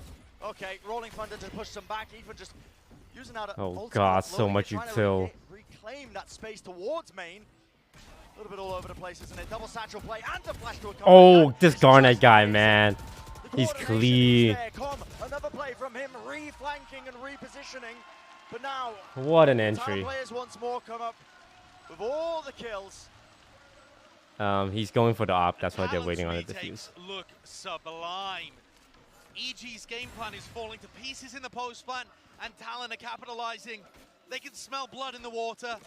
Only 2 rounds away from continuing to play against DRX and making this little portion of the bracket Pacific dominated. massive turn of events. Oh, Ghana is so Okay, here's my question. If EG loses this, who's getting benched? Because they have 5 sub players. They have 5 substitutes ready to go. I gotta say, Brent, too, it's gotta be so frustrating being Ethan in this game when he plays. Who's getting benched? Do you think they bench all 5 and bring out the benched 5? Like just a 5-man team swap? He just has to always be setting up other people to make the plays. And for one of your players that's the most experienced, that has the most. I mean, Ethan's been playing good. He's just been taken out of the game a little bit by He's definitely like one of the stronger players for sure. I don't think Ethan would get benched. The like-to-like comparison is Jitboy, and my God, is he finding moments to pop off on the KO. Yeah. As another player that's new to the stage as well. The expectations. I mean, BCJ's thing. I mean, I think this game the lurks aren't doing anything. They've been doing like the BCJ lurk play for the last 4 rounds, and it hasn't worked out at all. Like he's either late or he gets picked off. He did get a double kill, but at that point he has to retake against 4 players. It's tough. As EG make the brave decision to play for overtime. Wow. That is a really hard call to make, and looks like we might be seeing a fight. Some action being taken immediately there. Turret. Woo, woo! Guard it easy, buddy. Easy. A little bit risky. Getting away with it. Yeah. Does not get punished. Oh, he sees him. Okay, that Molly's a little close. Oh, he's hacking. Someone check him PC. Good responsive utility. He also could be quite nice, but beaming them all down right through the smokes, and there will be no more threat of EG just trying to clamor for those kills. Talon dominating the mid-fight, committing a couple of players to it there. But not getting punished in mid, not getting punished anywhere else. Oh, the full flash. This up. This was 8-4 at the half. Yo, Talon Esports, how much you playing? How much you paying your players? I'll double it. I'll fly them up to North America, put them in a house, give them $1,000 a month. Just not able to misdirect in the slightest. Talon always with the read, always with the correct play, and always with some. How does DSG Jitboy sound? DSG Garnet. That sounds pretty good.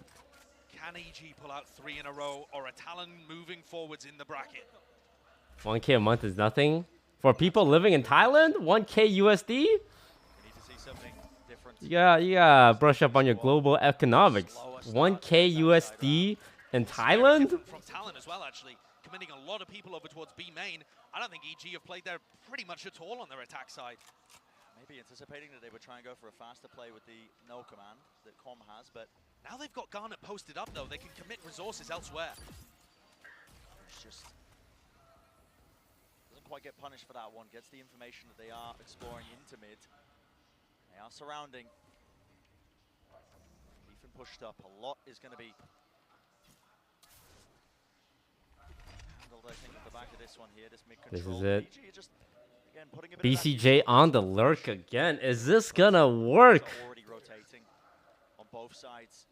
I'm telling you, these Talon players, they don't flank. They just all just run on sight. Like bang, bang, bang. What's up? Does Cruz get cleared here? Okay, okay. Oh, they got 40 seconds. This is tough. This Viper needs a flash to live. Yeah, nice flash. Hasn't shown himself yet.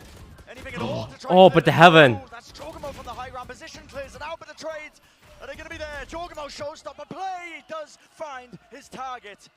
But someone pick him up, please. Oh no. In this fight, need to get this plant down. Still that position being played by BCJ. In the choke point, it is that 2v2. He's dead. And EG, they need to win it. Satchel play moves down, still being watched for. BCJ claims it, 1 kill found. Sushi boys could put a stop to this one, but EG, they desperately need isolating it. the 1v1. Just to continue in the map, to continue in the series. The reposition is there. Not planned for Heaven, but BCJ. Does he spot it? Yeah, just behind screens. They know he's there, but a spam still happening. And they've got a star as well. Pull not being used. BCJ knows it now. Activated. It just feels impossible, and indeed it is. Oh, we got a game, boys.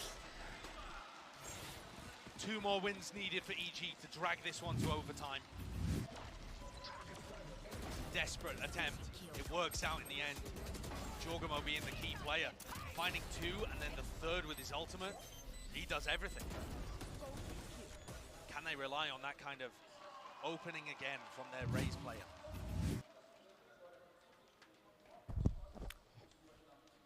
Two guys on light. Now with the operator. Again on B main. So it seems like they don't want to commit too many bodies to B. It's not somewhere that EG have really been playing. So they think it's fine. Okay, 1 player just with the op. That's all we need to do. I think that's fair as well. Oh my god, the walkout mid? That's so scary. Angle is not going to be util to push you off the angle. No. So I think this is quite smart by Talon. Every time EG have fought for mid, they have failed. Will it be any different this time around?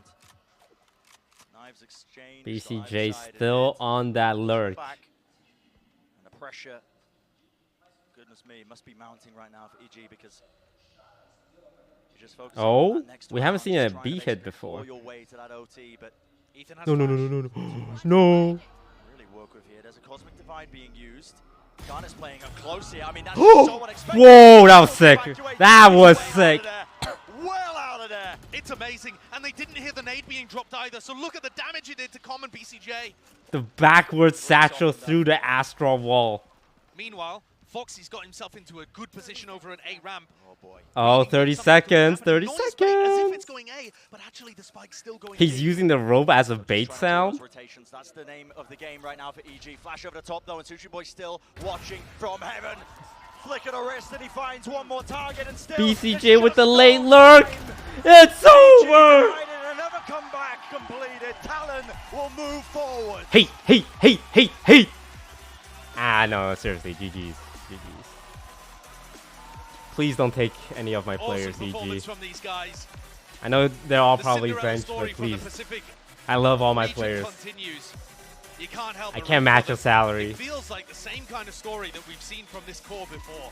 Specifically at Champions. Hate wins today, baby. Beating one of the North American teams with some cool strats. Taking the pistol rounds, the bonus rounds, the important momentum-changing moments. And it was a good run from Evil Geniuses. I think they were another team that got underrated in this bracket, and they did a great job making it through Heretics, giving themselves I'm representing Asia today. I know I live in North America. Yeah, I think it was that. But I'm representing Asia today. The reps being able to play. You've got to think as well, Talon, they've got that core roster that is intact that they've been playing with for quite some time, these guys. But on the other side of things, EG, they are a fresh roster in terms of how they've been put together. And I think both teams could take a long, hard look at their attack side calling, because we saw this game dominated by the defenses. But it was this Thailand, Taiwan, same thing. Super clutch when it mattered. Rookies stepping up. It's a magical run. And they get their shot at taking down Pacific. But now I have no one left to hate. That would be just immense, wouldn't it? Would that be? I mean, that would be an enormous upset. But I feel like they've showcased they've got what it takes in moments. They have the players that can turn up. The defense side really does look good when they're playing against teams of the caliber of EG. But I think there are many hurdles ahead for this team. They can be proud of what they've accomplished so far, though, in the tournament. Yeah. And representing the Pacific region well. And I cannot sing the praises of some of the newer players that have come up onto this stage, like Garnis you've seen before you, like Jit Boys, because they have just been standout performers in almost every single series.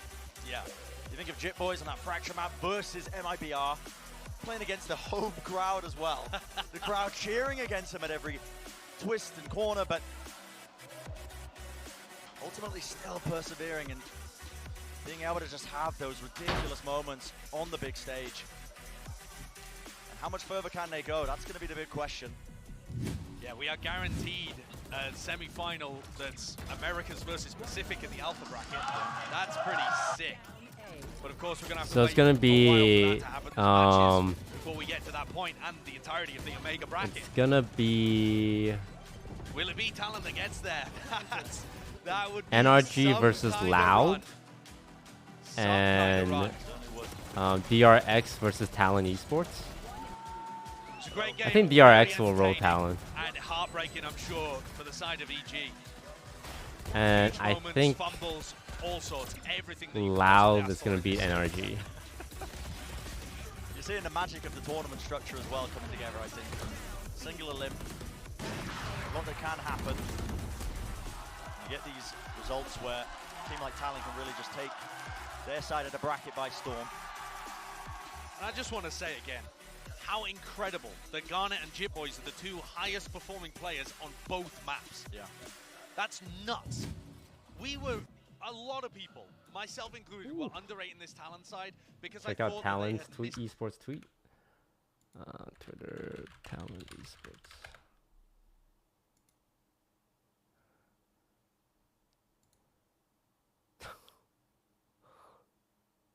It's soaring time. Who would win? 10-man team from USA, 6 colorful boys from Thailand.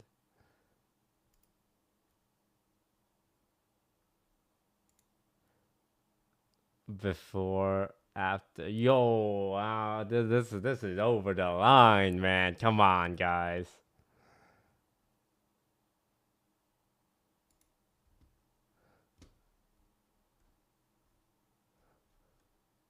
Guys, come on. Come on, have some class, man.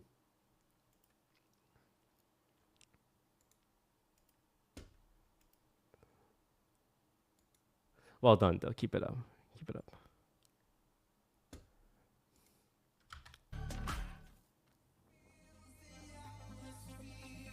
Ooh, bad day for NA. I really don't know if I should be cheering for NA teams or cheering against NA teams. I think I should be cheering for NA teams. Because we want NA Valorant to be popping.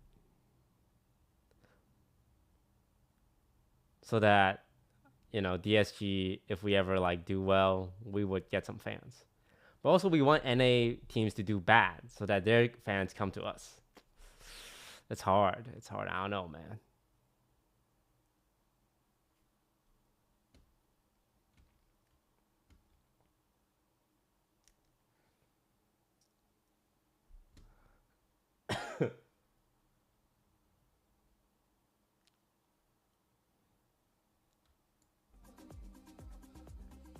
No, we want them to lose. We want them to lose. No, we want them to win. No, honestly, it's a case-by-case basis. I like NRG's players, so I want NRG to win. I like Sentinels because Tens is on it, and I heckin' love Tens. I don't know anyone on 100 Thieves, so I'm rooting against them. I'm gonna hate on them instead.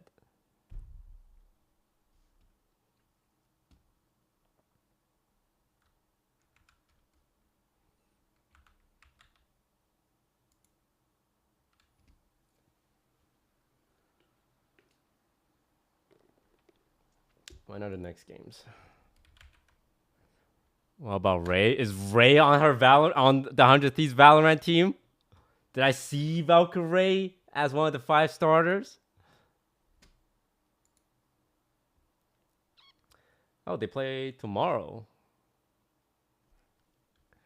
That's gonna be a big one.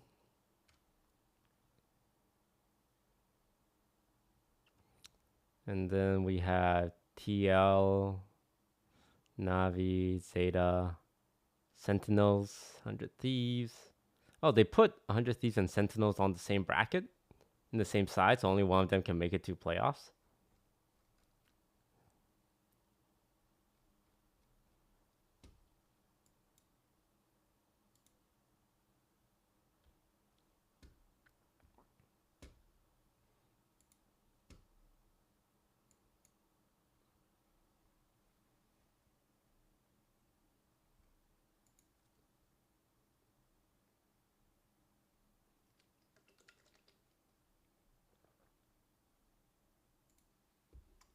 Today's a good day. Today's a good day.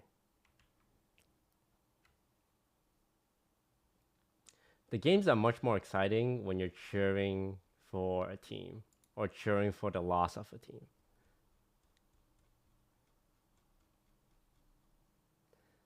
I can't believe I woke up at 9 a.m. just to hate. Now what?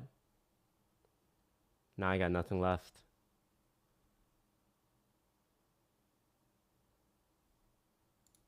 Thank you for the sub. Nexamon, Blizzy, Awesome Lane, Dylan Tran. Thank you for the sub. Cadvius, Bass Type, Foster Kitten, Prometheus, and Squander. Now play Valorant? Guys, no one wants to watch me play Valorant. I don't even want to watch myself play Valorant.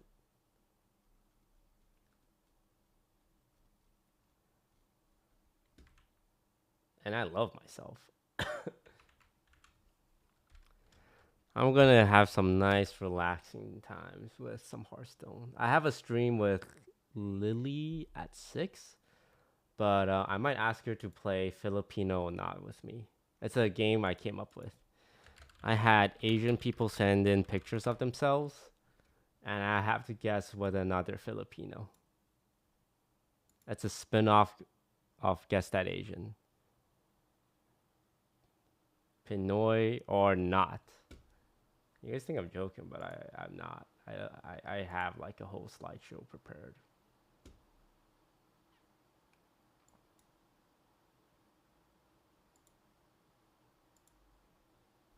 Like a whole Google Doc.